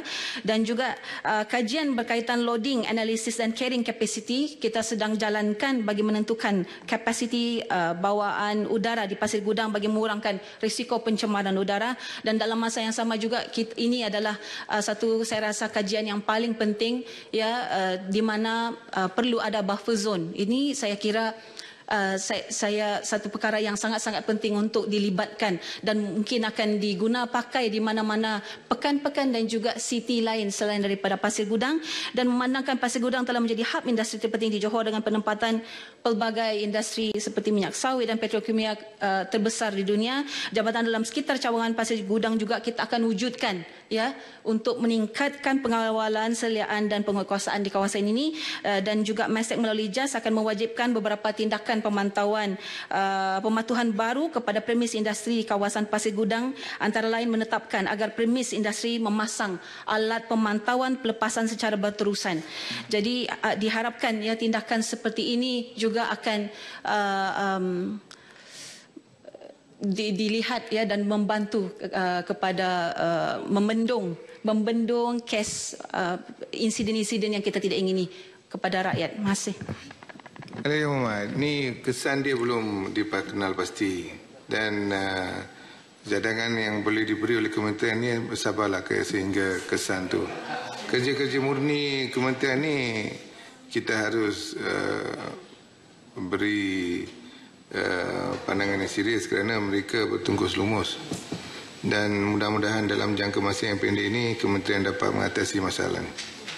Silakan Yang Berhormat Puan Asma binti Husin. Ya, tak dapatnya. Itu jawapan saya kepada Tan Sri. Terima kasih Tan Sri Ketua. Soalan saya nombor 6. Silakan Yang Menteri. Terima kasih Tan Sri Yang Ketua, dan terima kasih Yang Berhormat Senator yang menanyakan soalan berkaitan dengan mengawal persepsi kesihatan berkenaan dengan perkhidmatan dolar dan golongan anti-vaksin. Tuan Yang Ketua, Kementerian Kesihatan Malaysia menyedari perlunya mengawal persepsi kesihatan yang boleh mengancam kesihatan awam, seperti wujudnya kelompok ibu bapa yang menolak vaksin untuk diberikan kepada bayi dan anak-anak mereka dengan alasan-alasan tertentu. Untuk mengekang persepsi kesihatan yang negatif ini, Kementerian sentiasa proaktif mengadakan pendidikan kesihatan dengan menganjurkan kempen-kempen serta menerbitkan bahan-bahan pendidikan dan advokasi yang mengandungi informasi sesuai untuk orang awam maupun anggota kesihatan. Maklumat yang jelas juga diberikan menerusi media konvensional seperti dalam TV dan radio, dan juga melalui media sosial dengan menyebarkan fakta terutamanya berkaitan vaksin dan imunisasi, memandangkan kebanyakan mereka yang menolak vaksin adalah dalam kalangan warga yang IT savvy dengan izin. Kementerian memberi penekanan yang utama kepada kelahiran selamat yang disambut oleh anggota terlatih dan bertauliah dalam bidang kebidanan. Ini berkenaan dengan dolar. Ini adalah untuk memastikan ibu bersalin tanpa komplikasi serta melahirkan bayi yang sihat. Bagi ibu yang berhasrat untuk bersalin di rumah, perlu memenuhi kriteria yang ditetapkan dalam garis panduan pengurusan ibu hamil. Biasanya kepada ibu yang tidak berisiko tinggi. Perbincangan juga perlu diadakan di antara anggota kesihatan yang mengendalikan ibu hamil bersama pasangan, iaitu bersama dengan ibu yang mengandung dan juga suami, mengenai perancangan tempat bersalin. Oleh itu, sebarang aktiviti oleh mana-mana pihak yang mempromosi serta mempengaruhi masyarakat dan mengakibatkan kepada kelahiran yang tidak selamat adalah bertentangan dengan pendirian kementerian. Kumpulan dolar bukanlah jururawat kebidanan kerana mereka tidak berdaftar dan juga tidak terlatih tidak berdaftar di bawah Akta Bidan 1966. Penyebaran, pendirian dan daktia golongan yang menolak vaksin dengan mengaitkan fakta-fakta yang salah berkaitan vaksin dan program imunisasi adalah satu fenomena yang tidak sihat kerana ianya menurunkan peratusan penerimaan imunisasi. Seterusnya mendedahkan kepada penularan penyakit cagahan vaksin. Untuk mengawal persepsi negatif ibu bapa terhadap imunisasi dan vaksin, Kementerian telah mengadakan usaha meningkatkan kesedaran kebaikan vaksin dengan menggunakan pelbagai pendekatan. Antaranya, pertama, mengadakan kolaborasi dengan agensi berkaitan seperti JAKIM dan pejabat mufti untuk membetulkan pandangan masyarakat, terutamanya tentang hukum dan fatwa berkaitan imunisasi dan vaksin. Kedua, bekerjasama dengan NGO seperti Malaysian Pediatric Association, Immunize for Life dan Medical Mythmasters Malaysia dalam mempromosikan dan memberi maklumat tepat mengenai imunisasi kepada orang awam. Dan ketiga, mewujudkan kumpulan pengawasan isu di unit komunikasi korporat di kementerian yang bertindak untuk menjawab dan memberi respon di media sosial bagi memperbetulkan persepsi masyarakat berkaitan imunisasi dan vaksin. Sekian, terima kasih. Silakan Yang Berhormat. Terima kasih Tan Sri Ketua dan juga kepada Yang Berhormat Timbalan Menteri. Saya ingin merujuk kepada jawapan yang telah diberikan, iaitu persepsi kesihatan ini banyak dibentuk di dalam alam maya, iaitu di komuniti maya. Jadi dengan ledakan globalisasi pada hari ini, kita dapati masyarakat kita banyak bergantung untuk mendapatkan ilmu pengetahuan kesihatan. Kadang-kadang nak diagnose kesihatan pun mereka bergantung kepada Google. Sampai ke doktor pun buat aduan, ada pesakit jumpa, doktor saya kena sakit kanser. Doktor tanya macam mana awak tahu? Saya Google. Jadi doktor kata kenapa tak tanya Mr. Yahoo? Jadi benda tu dia jadi macam joke dah di kalangan para doktor. Saya nak bawa juga perbincangan kita. Pada hari ini dalam komuniti maya, wujud komuniti-komuniti cyber kesihatan yang tidak berotoritif ataupun kurang berotoritif, dan mereka ni mempengaruhi masyarakat-masyarakat terutama yang banyak terlibat dengan maya. Dan mereka menggunakan alasan yang kadang-kadang meyakinkan, seperti tadi alasan agama. Walaupun kita sendiri orang agama tidak mempunyai pandangan tersebut, tapi mereka menggunakan alasan agama untuk meyakinkan. Dan kadang-kadang mereka mempunyai falsafah dan ideologi tertentu yang dibawa daripada luar. Contohnya, saya bagi contoh iaitu penggunaan vitamin C. Kadang-kadang kita lihat masyarakat kita hari ini obses dengan penggunaan vitamin C untuk muda dan sihat. Jadi mereka mengambil tanpa kawalan. Bila saya cek, rupanya mereka berpegang kepada satu ideologi yang dibawa oleh satu scholars. Tapi bila saya rujuk lagi, rupanya mereka ini tidak membaca secara keseluruhan ideologi tersebut dan tidak mengambil kira jurnal-jurnal kesihatan yang mengkritik pandangan ini. Lalu benda ini tersebar dan orang pun suka ambil vitamin C secara berlebihan walaupun ia mengancam kesihatan. Namun begitu, bila saya buka My Health Portal, kita ada My Health Portal. Lepas tu kita di Malaysia kita menggunakan pendekatan primary health. Yang baru, maksudnya lebih majulah daripada negara lain. Namun begitu, minta maaf saya sebut Yang Berhormat Timbalan Menteri, kita punya My Health Portal tidak interaktif seperti komuniti maya yang lain. Seterusnya yang kedua, dia punya persembahan tu macam konservatif, dan saya orang tua ni pun rasa tak apa nak berminat sebab nampak sangat tua. Jadi apatah lagi kalau Kementerian Kesihatan nak menjuarai komuniti maya. Jadi soalan saya ialah, pertama, apakah kementerian mengambil kira perkembangan industri revolusi 4.0 terutama dari sudut penyampaian ke perkhidmatan kesihatan, terutamanya dengan pendekatan primary healthcare, dan dalam masa yang terdekat mungkin penggunaan My Health Portal secara optimum untuk menangkis persepsi kesihatan ini yang boleh mengancam kesihatan awam. Mungkin boleh berlaku outbreak macam dekat Pasir Gudang disebabkan oleh persepsi ini. Yang kedua, adakah kementerian bercadang untuk regulate dolar supaya dolar yang ada ini bertauliah, diiktiraf dan selamat inline dengan undang-undang kesihatan? Sekian, terima kasih. Silakan Yang Menteri. Terima kasih. Ini komen terpanjang. Soalan dua. Berkenaan dengan Industrial Revolution 4.0, memang kementerian memang sedar berkenaan dengan cabaran yang dibawa di bawah Industrial Revolution 4.0 dan juga peluang yang diwujudkan akibat perkembangan dari segi teknologi. Jadi kementerian sedang mengkaji. Yang pertama kita akan laksanakan electronic medical record dan melalui electronic medical record kita akan membolehkan big data dan artificial intelligence, di mana kita boleh adakan maklumat serta-merta berkenaan dengan penularan penyakit dan sebagainya serta-merta, instantaneous, di mana kita boleh ambil tindakan yang sewajarnya apabila maklumat itu kita terima. Jadi untuk komen berkenaan dengan My Health Portal, saya ambil maklum dan akan beritahu kepada pegawai yang menjaga IT supaya kita memberi perhatian supaya laman web kementerian itu lebih menarik, lebih boleh diterima khususnya oleh golongan anak muda dan mereka yang social media savvy. Berkenaan dengan Dula, kebetulan kalau kita lihat dari segi fungsi Dula, kita ada engagement dengan mereka dalam industri Dula ini dan telah memberitahu. Dan mereka juga terima bahawa mereka tidak boleh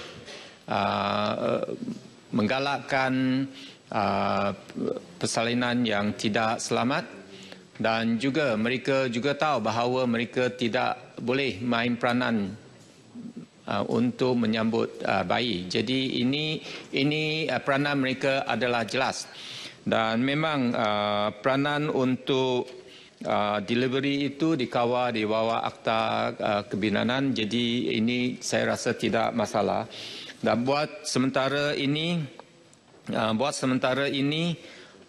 tidak ada cadangan untuk regulate melalui undang-undang peranan Dula.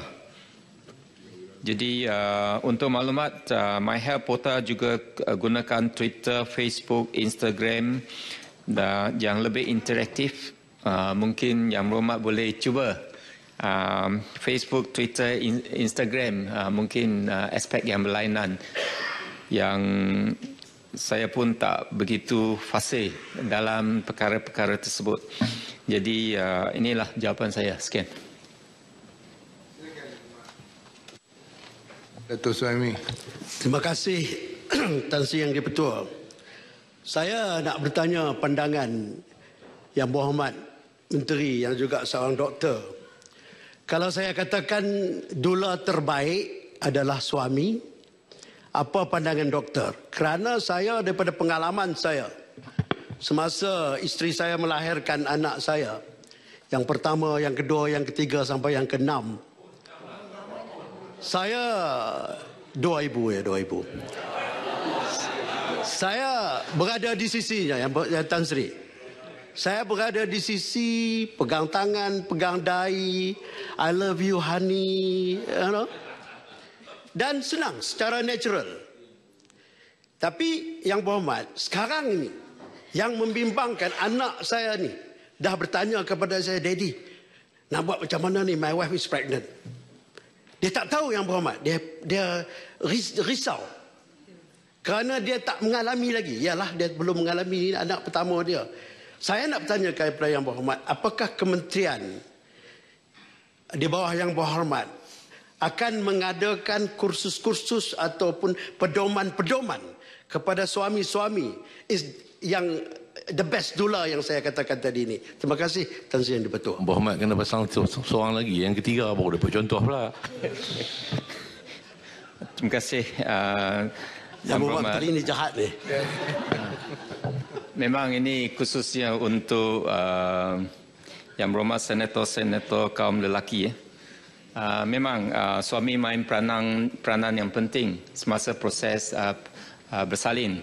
Sebab ini kalau kita lihat proses untuk bersalin ini adalah satu proses yang agak mencabar untuk ibu.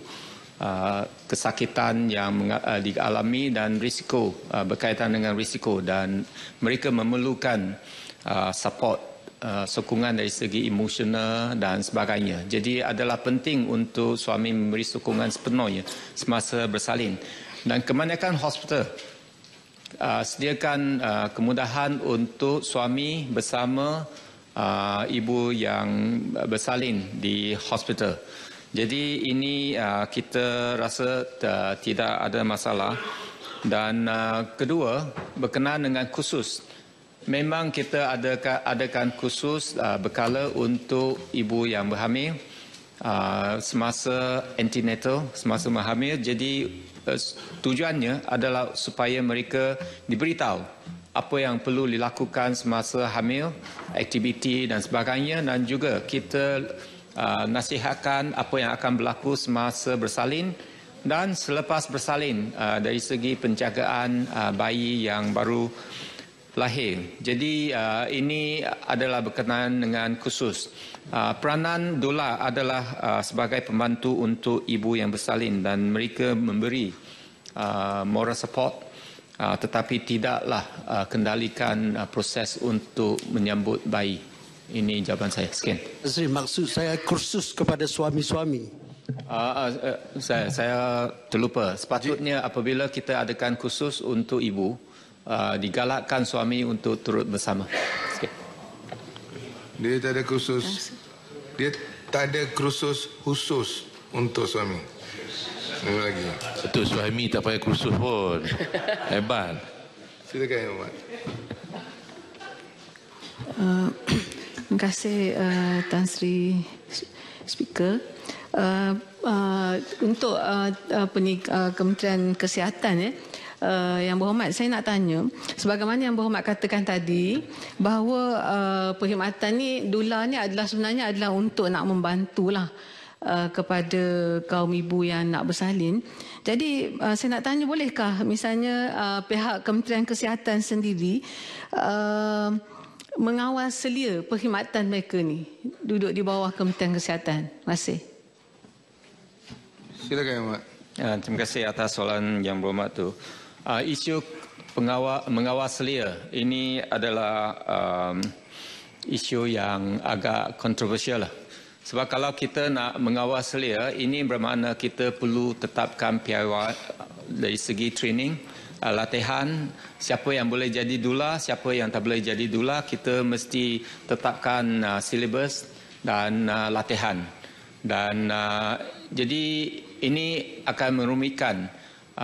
Di sebaliknya, kalau kita tidak kawal langsung, mungkin ada doula-doula yang buat kerja-kerja yang luar daripada keupayaan mereka. Jadi ini satu perkara yang kita harus pertimbangkan dengan teliti. Jadi pandangan yang sedia ada, kita selalu engage dengan mereka supaya mereka faham peranan mereka sebagai pembantu dan bukan untuk kendalikan proses untuk menyambut bayi atau bersalin, untuk kendalikan delivery. Ini yang saya rasa paling penting. Yang kedua, supaya mereka tidak menggalakkan ibu supaya bersalin di rumah, khususnya mereka yang berisiko tinggi, seperti ada kencing manis, ada darah tinggi, ada sakit-sakit yang lain. Jadi ini saya rasa lebih baik apabila ada engagement supaya doula ini dia faham peranan mereka yang sebenar dan tidak terkeluar daripada peranan yang mereka boleh mainkan sebagai pembantu kepada ibu. Sekian. Tan Sri Speaker. Terima kasih Tan Sri. Saya nak menyentuh berkenaan dengan vaksin Tan Sri. Sebab kalau kita tengok vaksin kepada kanak-kanak ni ada dua. Satu yang mandatory yang diberikan oleh pihak kementerian dan terdapat satu lagi senarai vaksin yang secara pilihan. Saya nak bertanya kepada kementerian sebab vaksin yang secara pilihan ini yang berbayar oleh ibu bapa agak mahal. Dan sekarang ni kalau kita tengok banyak penyakit-penyakit khususnya seperti pneumokokal, influenza yang sedang melanda masyarakat kita. Tetapi bagi ibu bapa yang nak mengambil vaksin ini, ianya agak mahal. Sebab kalau katalah saya sendiri nak menghantar anak saya seorang untuk mendapat vaksin pilihan yang disenaraikan, it will cost me, Tan Sri, lebih kurang RM300 200 ke 300 ringgit. Maknanya yang mana berkemampuan bolehlah bawa anak mereka, tetapi yang mana tak berkemampuan tak mampu nak bayar. Maka soalan saya pada pihak kementerian, apakah kerajaan bercadang untuk menjadikan beberapa suntikan vaksin ini secara mandatori dan diberi subsidi oleh pihak kerajaan bagi mengelakkan penularan penyakit ini yang makin meluas di kalangan masyarakat kita, dan juga bagi membantu bagi mereka yang tidak berkemampuan. Silakan Yang Menteri. Terima kasih Yang Berhormat Senator. Berkenaan dengan vaksin, kebetulan yang sedia ada di bawah National Immunization Program ada 12 vaksin yang diberikan oleh Kementerian Kesihatan. Ini pertama. Yang kedua, memang kita tahu ada vaksin-vaksin yang diberikan di swasta untuk penyakit-penyakit yang lain. Tetapi kementerian perlu kaji dari segi cost effectiveness vaksin-vaksin tersebut. Yang ketiga berkenaan dengan pneumococcal vaksin, memang kita faham ini memang antara manifesto Kerajaan Pakatan Harapan, dan kita telah buat kajian berkenaan dengan vaksin tersebut, dan memang satu vaksin yang dicadangkan oleh WHO, dan akan tetapi kalau kita nak berikan vaksin ini kepada untuk sebagai antara program, ini melibatkan satu kohort 500,000 kanak-kanak setiap tahun dan menelan perbelanjaan 180 juta ringgit setahun. Dan Kementerian Kesihatan telah kemukakan cadangan tersebut untuk bajet 2019 tetapi tidak diluluskan, dan kementerian akan terus kemukakan untuk dipertimbangkan dalam bajet yang akan datang. Sekian. Terima kasih Yang Menteri. Silakan Yang Mohd Dato' Theodore Douglas Lin. Terima kasih Tan Sri Yang Di-Pertua. Soalan saya nombor 7. Silakan Yang Menteri. Terima kasih Tan Sri Yang Di-Pertua. Terima kasih kepada Yang Berhormat Senator atas surat ini.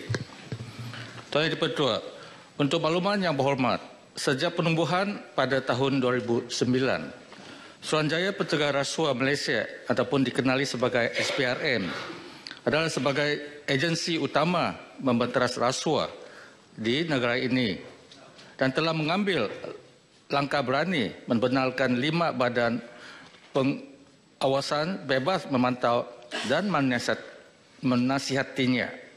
5 badan yang dimasukkan ialah Jawatan Kuasa khas mengenai rasuah, Lembaga Penasihat Pencegahan Rasuah, Jawatan Kuasa Aduan, Panel Penilaian Operasi dan juga Panel Perundangan dan Pencegahan Rasuah. Dalam usaha memastikan kebebasan, ketelusan dan profesionalisme SPRM, badan-badan bebas ini bertindak sebagai mekanisme semak dan juga imbang. Selain ahli politik, ahli badan bebas juga terdiri dalam kalangan profesional, ahli akademik, bekas hakim, peguam dan individu yang terkenal di kalangan masyarakat. Dalam usaha untuk terus menjamin kebebasan dan juga kecekapan SPRM, beberapa inisiatif akan dilaksanakan untuk memperkasa SPRM selaras dengan tanda aras antarabangsa bagi memastikan inisiatif di peringkat domestik bergerak seiring dengan kehendak global. Antara inisiatif tersebut ialah Tuan Di-Pertua. Pertama, diwujudkan suatu Suruhanjaya Perkhidmatan Pencegahan Rasuah SPPR di bawah Perlembagaan Persekutuan dengan bidang kuasa pelantikan, pengesahan jawatan, kenaikan pangkat, pertukaran kawalan tata tertib dan juga penempatan perkhidmatan pegawai SPRM. Kedua, pindaan kepada Seksyen 20 SPRM, Akta SPRM 2009 bagi menambahbaikkan peruntukan berhubung kesalahan rasuah dalam peroleh kerajaan. Ketiga, ialah pindaan Seksyen 3 Tuan Di-Pertua meluaskan tafsiran suapan. Tafsiran tersebut hendaklah termasuk juga suapan dalam bentuk apa-apa faedah yang lain ataupun dengan izin pecuniary or other advantage. Tuan Di-Pertua.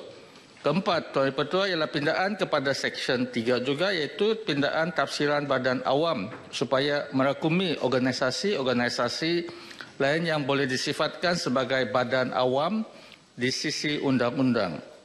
Selain itu, Tuan Ketua, peruntukan baharu lain juga turut dicadangkan bagi mengkukuhkan lagi kapasiti kuasa SPRM untuk menyiasat kesalahan rasuah. Contohnya kewajipan mengisytiharkan pemilikan beneficiary ataupun beneficiary ownership dengan izin. Sekian saja, terima kasih. Terima kasih Yang Berhormat Menteri. Soalan tambahan Yang Berhormat. Terima kasih Tan Sri Yang Di-Pertua. Terima kasih Yang Berhormat Menteri atas jawapan kepada soalan saya. Tan Sri Yang Di-Pertua, pada pendapat saya, selain daripada kuasa yang sekarang ada dalam Akta SPRM 2009 untuk menjalankan siasatan dan tangkapan, satu langkah yang kerajaan harus mengambil supaya SPRM akan lebih berkesan dan efektif membentras rasuah ialah SPRM diberikan kuasa penuh untuk membuat keputusan permulaan, tindakan dan pendakwaan semua kes rasuah. Tan Sri Yang Di-Pertua, soalan tambahan saya adalah seperti berikut. Apakah kerajaan mempunyai rancangan atau cadangan untuk memindah Seksyen 58 Akta SPRM 2009 supaya kuasa penuh yang sekarang diberikan kepada pendakwa raya iaitu Peguam Negara untuk membuat semua keputusan di dalam tindakan pendakwaan kes rasa akan dibatalkan dan kuasa ini akan diserahkan atau diberikan kepada SPRM sepenuhnya. Terima kasih. Silakan Yang Berhormat Menteri. Terima kasih Tan Sri Yang Di-Pertua. Terima kasih kepada Yang Berhormat Senator atas soalan tambahan ini. Untuk maklumat Dewan Yang Mulia ini, seperti yang kita sedia maklum, bahawa semua pendakwaan kes-kes jenayah termasuk kes rasuah adalah dibuat oleh pihak pendakwaan, iaitu daripada pihak Peguam Negara. Di seksyen pihak pendakwaan iaitu Timbalan Pendakwa Raya. Jadi ini adalah termaktub dalam perlembagaan kita di mana pendakwaan dibuat oleh pihak pendakwaan di bawah Peguam Negara. Jadi peranan pihak SPRM dalam kes-kes rasuah ini ialah utamanya the core function ialah untuk menyiasat. Mereka akan menyiasat sepenuh-penuhnya atas kes-kes yang telah pun diadukan kepada mereka ataupun kes-kes di mana mereka mengambil maklum dan buat siasatan tersendiri. Di situlah di mana siasatan akan dibuat oleh, saya dipahamkan, daripada tim management mereka dikenali sebagai MTI, dan di situ mereka akan membuatkan siasatan penuh yang terperinci, yang transparent untuk memastikan bahawa investigation paper yang berkualiti dapat diberikan kepada pihak Peguam Negara untuk mereka membuatkan keputusan sama ada kes itu perlu disiasat ataupun tidak.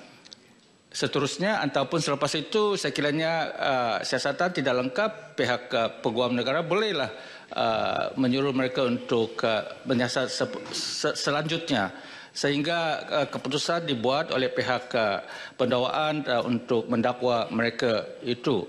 Jadi yang penting sekali ialah mesti mau ada prima facie case yang terdiri untuk kes itu seperti Yang Berhormat sedia maklum untuk berjaya di mahkamah, dan selepas itu mahkamah akan buat keputusan diri daripada prinsip bahawa beyond reasonable doubt lah bahawa tidak ada keraguan dalam kes itu, maka pendakwaan telah pun berjaya untuk membawakan kes itu terhadap seseorang tertuduh. Jadi inilah proses yang sedang telah pun diadakan dalam negara kita sejak kemerdekaan, dan pihak peguam negara memang ada struktur yang lengkap, dan di mana mereka juga ada DPP yang dikenalkan sebagai Deputy Public Prosecutor ataupun TPR, Timbalan Pendakwa Raya, yang mencukupi untuk mendakwa semua kes-kes jenayah termasuk kes-kes rasuah. Jadi pada setakat ini kerajaan masih lagi dalam proses untuk meninjau sama ada keperluan untuk memberikan kuasa kepada pihak SPRM, kerana pada setakat ini bidang kuasa SPRM ialah untuk menyiasat. Itulah fungsi SPRM buat setakat ini. Itu saja. Silakan Yang Amat. Bagi memastikan kebebasan SPRM dan supaya dia berkesan, sebaiknya Pusurujaya SPRM itu dilantik, dirujuk ke Parlimen, bukan dilantik oleh eksekutif. Apakah ini satu reform yang perlu dibuat di SPRM?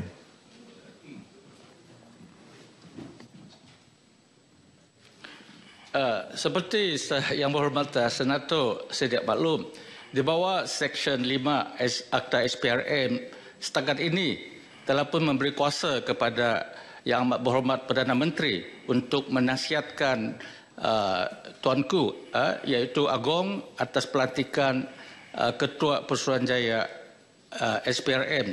Ini adalah tertakluk kepada akta yang kita sedia ada pada setakat ini.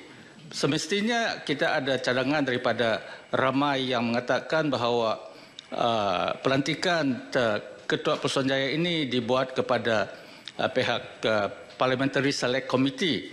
Tapi buat setakat ini kita hanya ada 4 pelantikan yang penting, iaitu pertama yang seperti saya katakan tadi kepada Ketua Pusurujaya SPRM, yang kedua ialah kepada Ketua Suruhanjaya Pilihan Raya kita Malaysia SPR, yang ketiga ialah Suruhanjaya Hak Asasi Manusia, dan yang keempat ialah Suruhanjaya Pelantikan Kehakiman Malaysia, di mana ini 4 pelantikan telah kena diberikan kepada pihak Parliamentary Select Committee. Ini pada setakat ini adalah dalam proses cadangan, belum lagi ditentukan sebagai peraturan ataupun undang-undang yang wajar dirujukan, belum lagi. Jadi pada masa sekarang ini kita belum ada the procedure ataupun standing operation procedure SOP untuk menunjukkan sesuatu pelantikan kepada Parliamentary Select Committee. Ini saya rasa dalam masa yang akan datang saya rasa akan direalisasikan, kerana saya telah pun berjumpa dengan pihak speaker di Dewan Rakyat, di mana proses itu sedang diperhalusi, dan saya harap bahawa tidak lama lagi kita akan dapat merujukkan pelantikan-pelantikan tertentu yang saya sebutkan tadi kepada Parliamentary Select Committee. Manakala lain-lain punya pelantikan tidak semestinya mesti mau dirujukkan kepada PSA, hanya 4 pelantikan yang utama ini akan dirujuk. Itu saja. Terima kasih. Soalan tambahan, Tan Sri. Silakan Tan Sri Ibrahim Shah. Terima kasih Tan Sri Pengerusi. Terima kasih. Saya dah mula nak merajuk. Nak balik tu. Tan Sri Pengerusi, kita sepatutnya mengucapkan terima kasih dan tahniah lah kepada pihak kerajaan, ya, kerana memang telah menunjukkan komitmen yang tinggi, ya, untuk membenteras rasuah ni. Cuma di kalangan kami rakyat di bawah, ada kala kami pun susah hati juga apabila mendengar rungutan-rungutan di bawah, ya, tentang berlakunya campur tangan dan konflik of interest. Dengan perkataan itu, saya rasa kalau ada terlampau banyak sangat rungutan, ini akan menjejas, ya, nama baik pihak kerajaan. Contohnya, dan soalan saya, kita tahulah banyak kes-kes baru-baru ini, termasuklah ada 2-3 kes, contohnya seorang pegawai kanan di Kementerian Pertahanan dan seorang siswa politik di Kementerian Pertanian yang dituduh terlibat dengan rasuah. Dan saya nak tahu kalau betul-betul kita serius, transparent, apakah tindakan-tindakan yang telah kita ambil, kerana rakyat tahu dan kita kena tunjukkan. Kalau tidak, rakyat akan tidak menghormati ketegasan kita itu. Dan yang kedua juga, saya pun terperanjatlah pada bulan September 3 September 2018,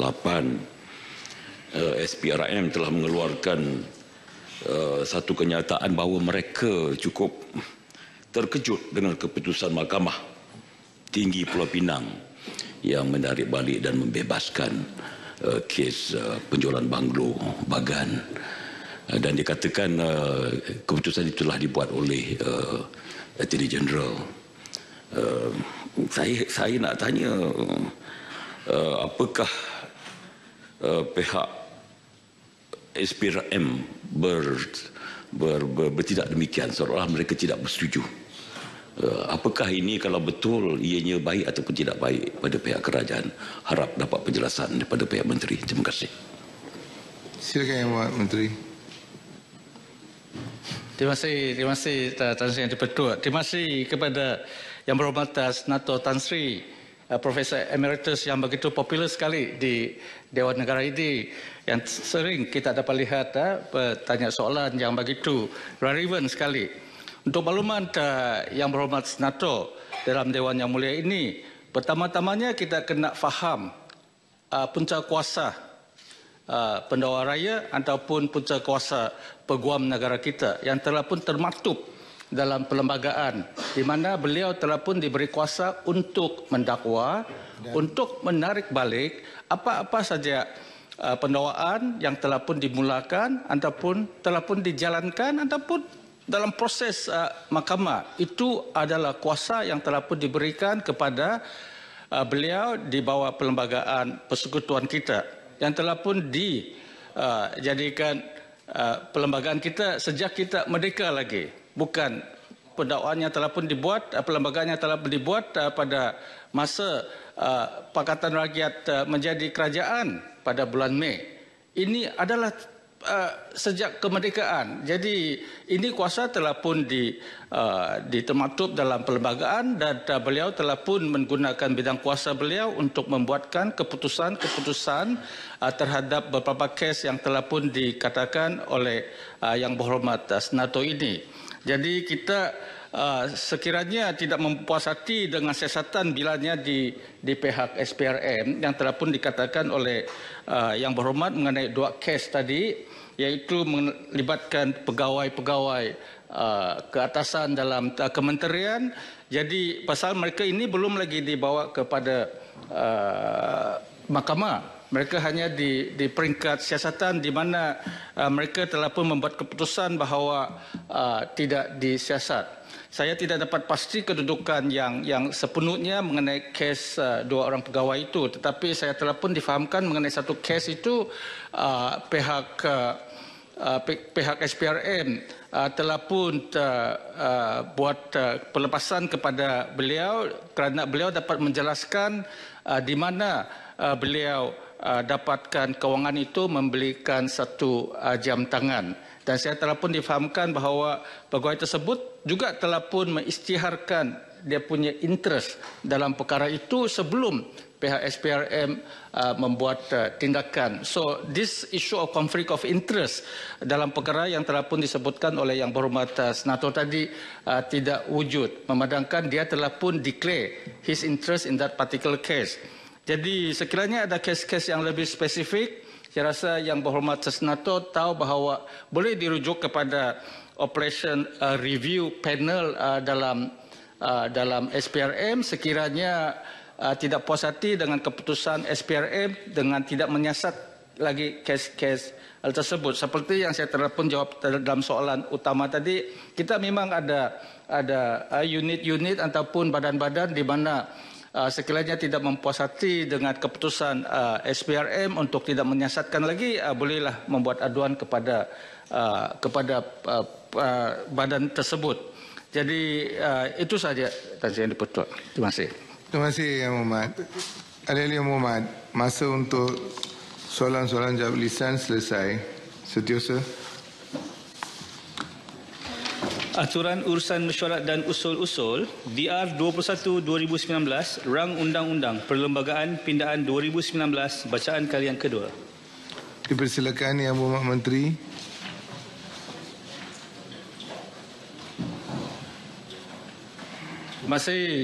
Terima kasih Tan Sri Yang Di-Pertua.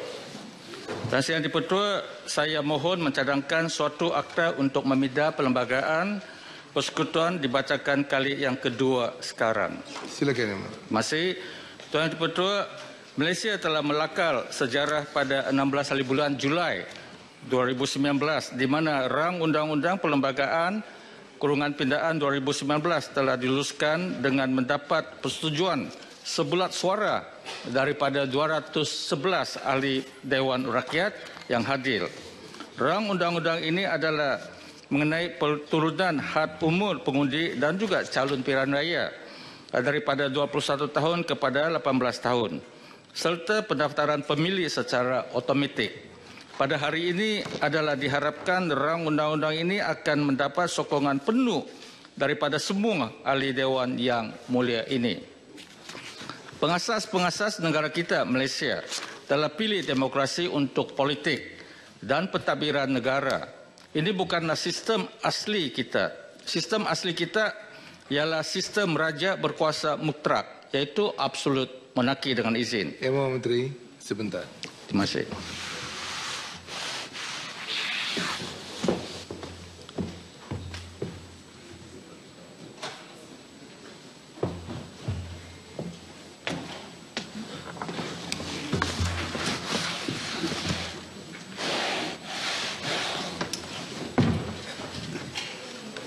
Yang Berhormat, silakan. Terima kasih Tuan Ketua.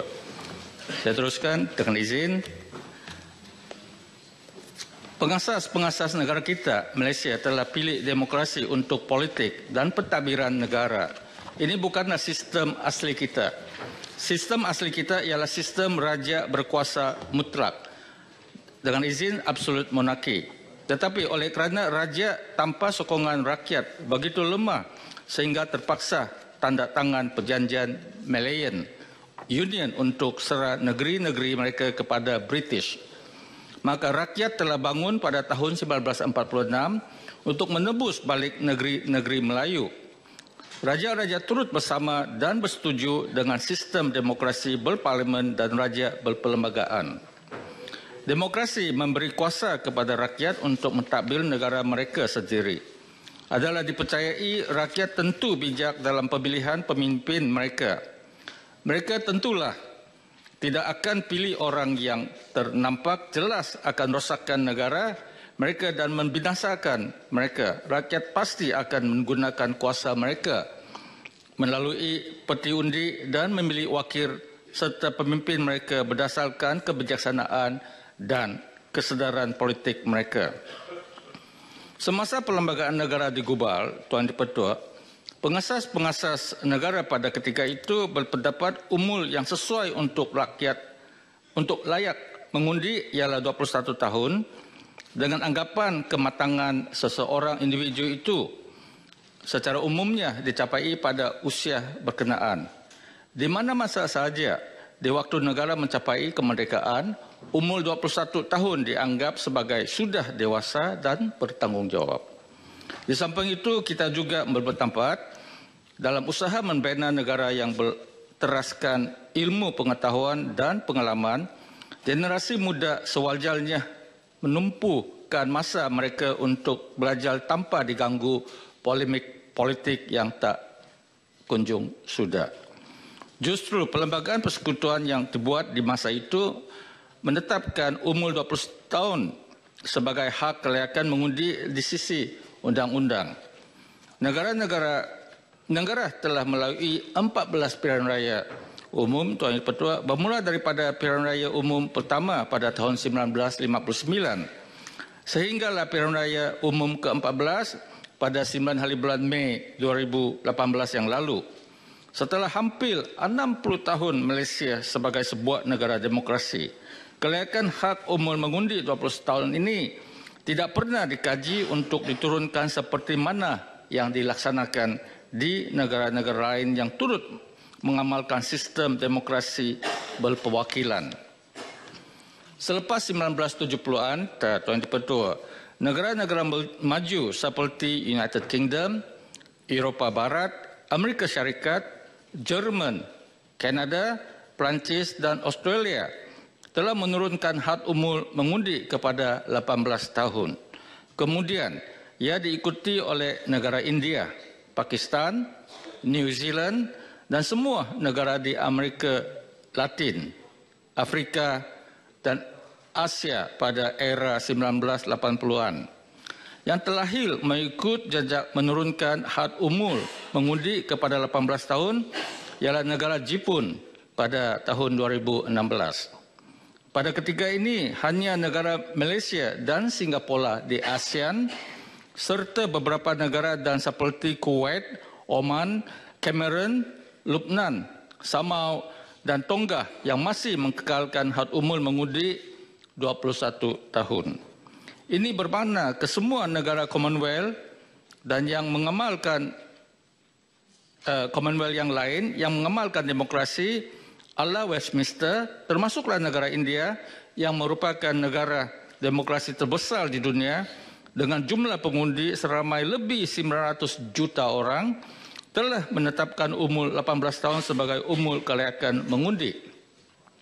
Untuk makluman Dewan Yang Mulia ini, hampir semua negara di Asia telah melaksanakan had umur mengundi 18 tahun.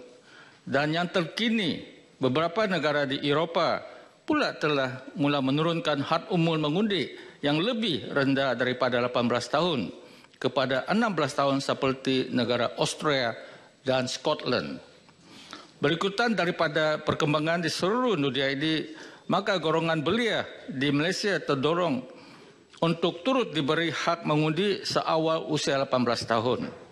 Langkah ini adalah bagi memberi peluang, ruang dan juga suara kepada mereka untuk sama-sama berganding bahu mencolak demokrasi negara melalui pilihan raya. Lagipun di zaman sistem persekolahan terbuka kepada semua anak muda, mereka menjadi dewasa lebih awal. Tuan Dipertua, kerajaan telah mengkaji semula umur mengundi dan mendapati secara umumnya kesedaran politik di kalangan belia telah meningkat. Pemikiran serta kematangan mereka juga terlihat lebih ke hadapan sesuai dengan kemajuan yang dinikmati negara. Mereka ini terdedah kepada maklumat yang luas, pengaruh media, masa dan kemajuan teknologi. Maklumat menjadikan mereka golongan pintar, matang berfikir, berdikari dan lebih bermaklumat. Kerajaan kini percaya mereka mampu mengimbangi keperluan menuntut ilmu dan kemahiran dengan kesedaran politik serta tanggungjawab mencorakkan masa hadapan negara yang lebih cerah. Kepercayaan yang diberikan ini selaras dengan hasrat kerajaan melahirkan dengan izin responsible citizen, iaitu warga negara yang bertanggungjawab. Tuan Dipertua, kerajaan mengalurkan cadangan blok pembangkang agar golongan belia seawal usia 18 tahun bukan saja diberi hak mengundi tetapi turut berpeluang bersuara di Dewan Yang Mulia ini, iaitu layak menjadi calon yang apabila dipilih akan berada bersama-sama kita di sini membahaskan undang-undang untuk kebaikan negara. Walaupun had umur kelayakan calon di kebanyakan negara Asia dan juga ASEAN masih kekal pada usia 21 tahun dan ke atas, tetapi jika dilihat kepada negara-negara di Eropah, Australia dan New Zealand, umur kelayakan calon telah diseragamkan dengan had umur mengundi, iaitu 18 tahun. Oleh yang demikian, selaras dengan amalan demokrasi dunia, kerajaan bersetuju mencadangkan Malaysia menurunkan had umur mengundi dan had umur calon seawal 18 tahun. Tuan Yang Dipertua, kerajaan atas cadangan Barisan Pembangkang juga telah bersetuju untuk melaksanakan pendaftaran pemilih secara otomatik. Ini akan membolehkan semua warga negara Malaysia apabila berumur 18 tahun layak mendapat hak untuk mengundi.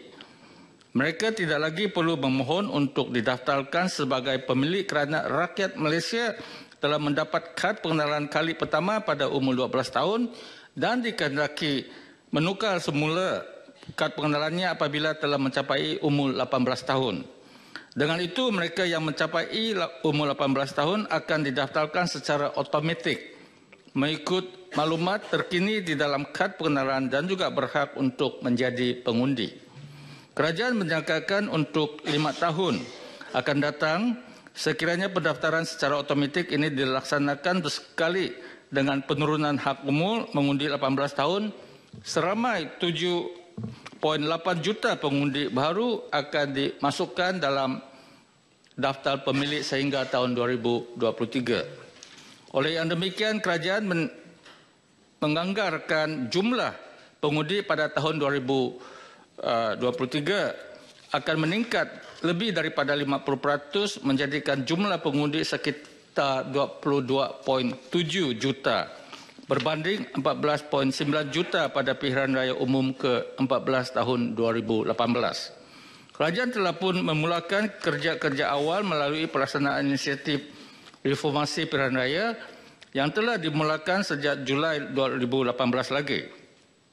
Kerja-kerja awal ini meliputi kajian dan juga penelitian ke atas pelaksanaan pendaftaran secara otomatik serta keperluan pembangunan proses kerja dan pembangunan sistem kerajaan, memahami akan keperluan untuk membuat persediaan rapi sebelum pendaftaran pemilih secara otomatik ini dapat dilaksanakan sepenuhnya.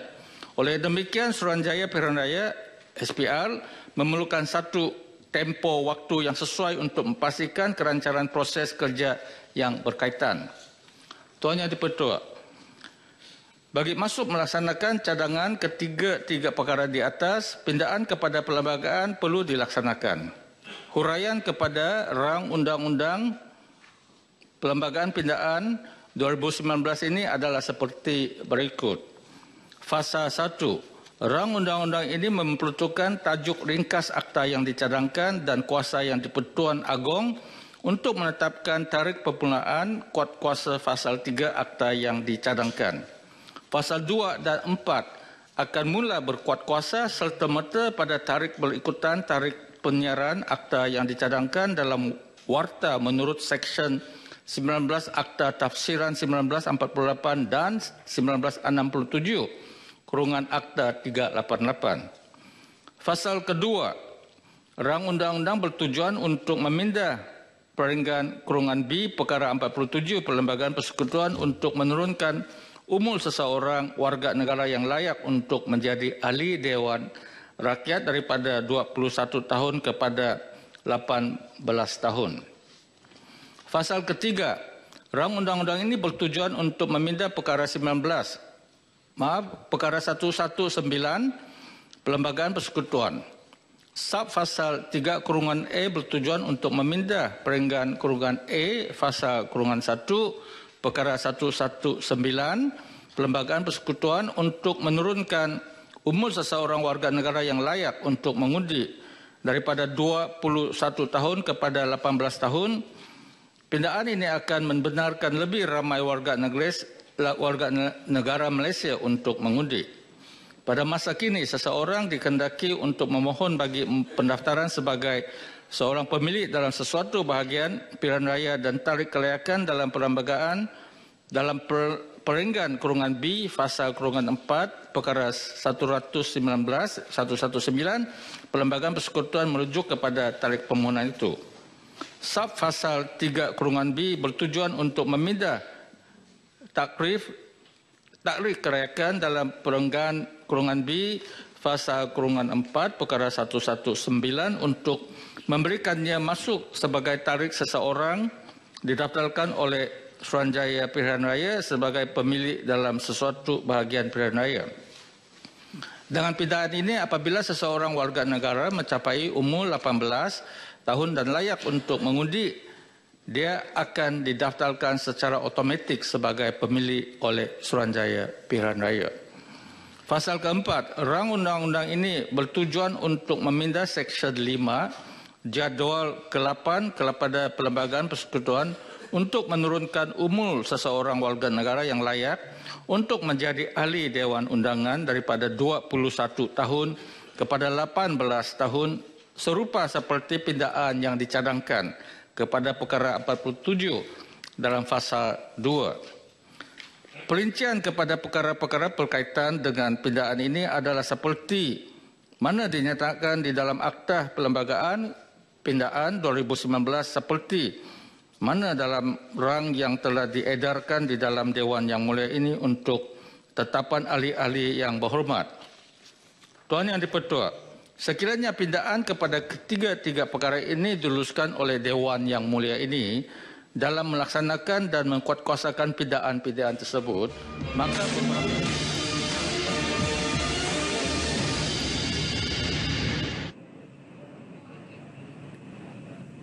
Baik, bertemu kembali. Persidangan Dewan Negara berakhir pada soalan nombor 7 di mana Datuk Theodore Douglas Lin meminta Perdana Menteri menyatakan apakah tindakan yang telah dan akan diambil oleh kerajaan bagi menjamin kecekapan dan kebebasan SPRM. Dan persoalan itu dijawab oleh Menteri di Jabatan Perdana Menteri Datuk Liew Vick Yong. Selain itu, antara persoalan yang mencuri perhatian Dewan pada hari ini adalah mengenai pencemaran di Sungai Kim Kim, di mana Kementerian Tenaga Sains, Teknologi Alam Sekitar dan Perubahan Iklim tidak boleh mengambil tindakan selagi punca pencemaran udara di Pasir Gudang masih belum dapat dikenal pasti. Jelas Timbalan Menterinya Isna Raisa Munirah Majlis, situasi tersebut berbeza dengan pencemaran di Sungai Kim Kim yang telah dikenal pasti puncanya dan tindakan drastik telah pun diambil. Selain itu, Senator Alan Ling Si Keong turut membangkitkan persoalan mengenai hak pemilikan tanah. Satu formula bagi menyelesaikan isu pemilikan tanah, khususnya Tanah Hak Adat Bumi Putra NCR, perlu dilaksanakan Kerajaan Negeri Sabah dan Sarawak melalui pertemuan Kementerian Industri Utama bersama dengan kepimpinan negeri-negeri berkenaan. Timbalan Menteri Industri Utama Datuk Seri Syamsul Iskandar Mat Akin menjelaskan kerajaan negeri perlu mencari jalan penyelesaian mengenai isu pemilikan hak milik tanah memandangkan isu berkenaan adalah di bawah kerajaan negeri. Tambah beliau, isu hak milik tanah perlu segera diselesaikan bagi membolehkan pekebun kecil mendapatkan sijil minyak sawit mampan MSPO kerana ia adalah salah satu keperluan yang diperlukan bagi mendapatkan sijil berkenaan. Seterusnya, mengenai bidan yang dibangkitkan oleh Senator Asmak Hussein, Kementerian Kesihatan memberi penekanan yang utama kepada kelahiran selamat yang disambut oleh anggota terlatih dan bertauliah dalam bidang kebidanan. Ini adalah untuk memastikan ibu bersalin tanpa komplikasi serta melahirkan bayi yang sihat. Jelas Timbalan Menteri Kesihatan Dr. Lee Boon Chye menjelaskan bagi ibu yang berhasrat untuk bersalin di rumah perlu memenuhi kriteria yang ditetapkan dalam garis panduan pengurusan ibu hamil.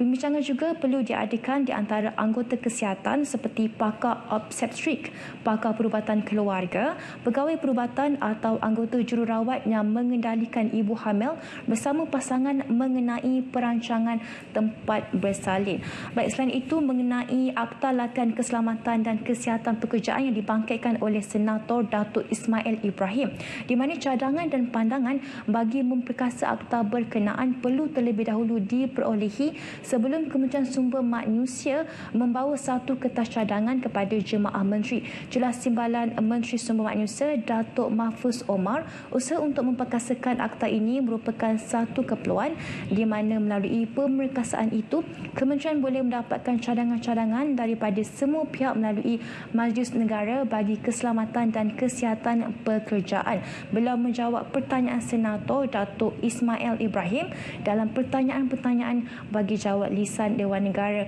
pada hari ini. Selain itu, usaha proaktif dan penambahbaikan berterusan perlu diambil pihak Kementerian bagi memastikan objektif untuk mengurangkan kes kemalangan di tempat kerja dapat dicapai. Baik, bagi anda yang ingin mengikuti perkembangan persidangan Dewan Negara secara langsung, anda boleh melayari laman sesawang di myclick.rtm.gov.my atau menerusi aplikasi telefon pintar di RTM Mobile.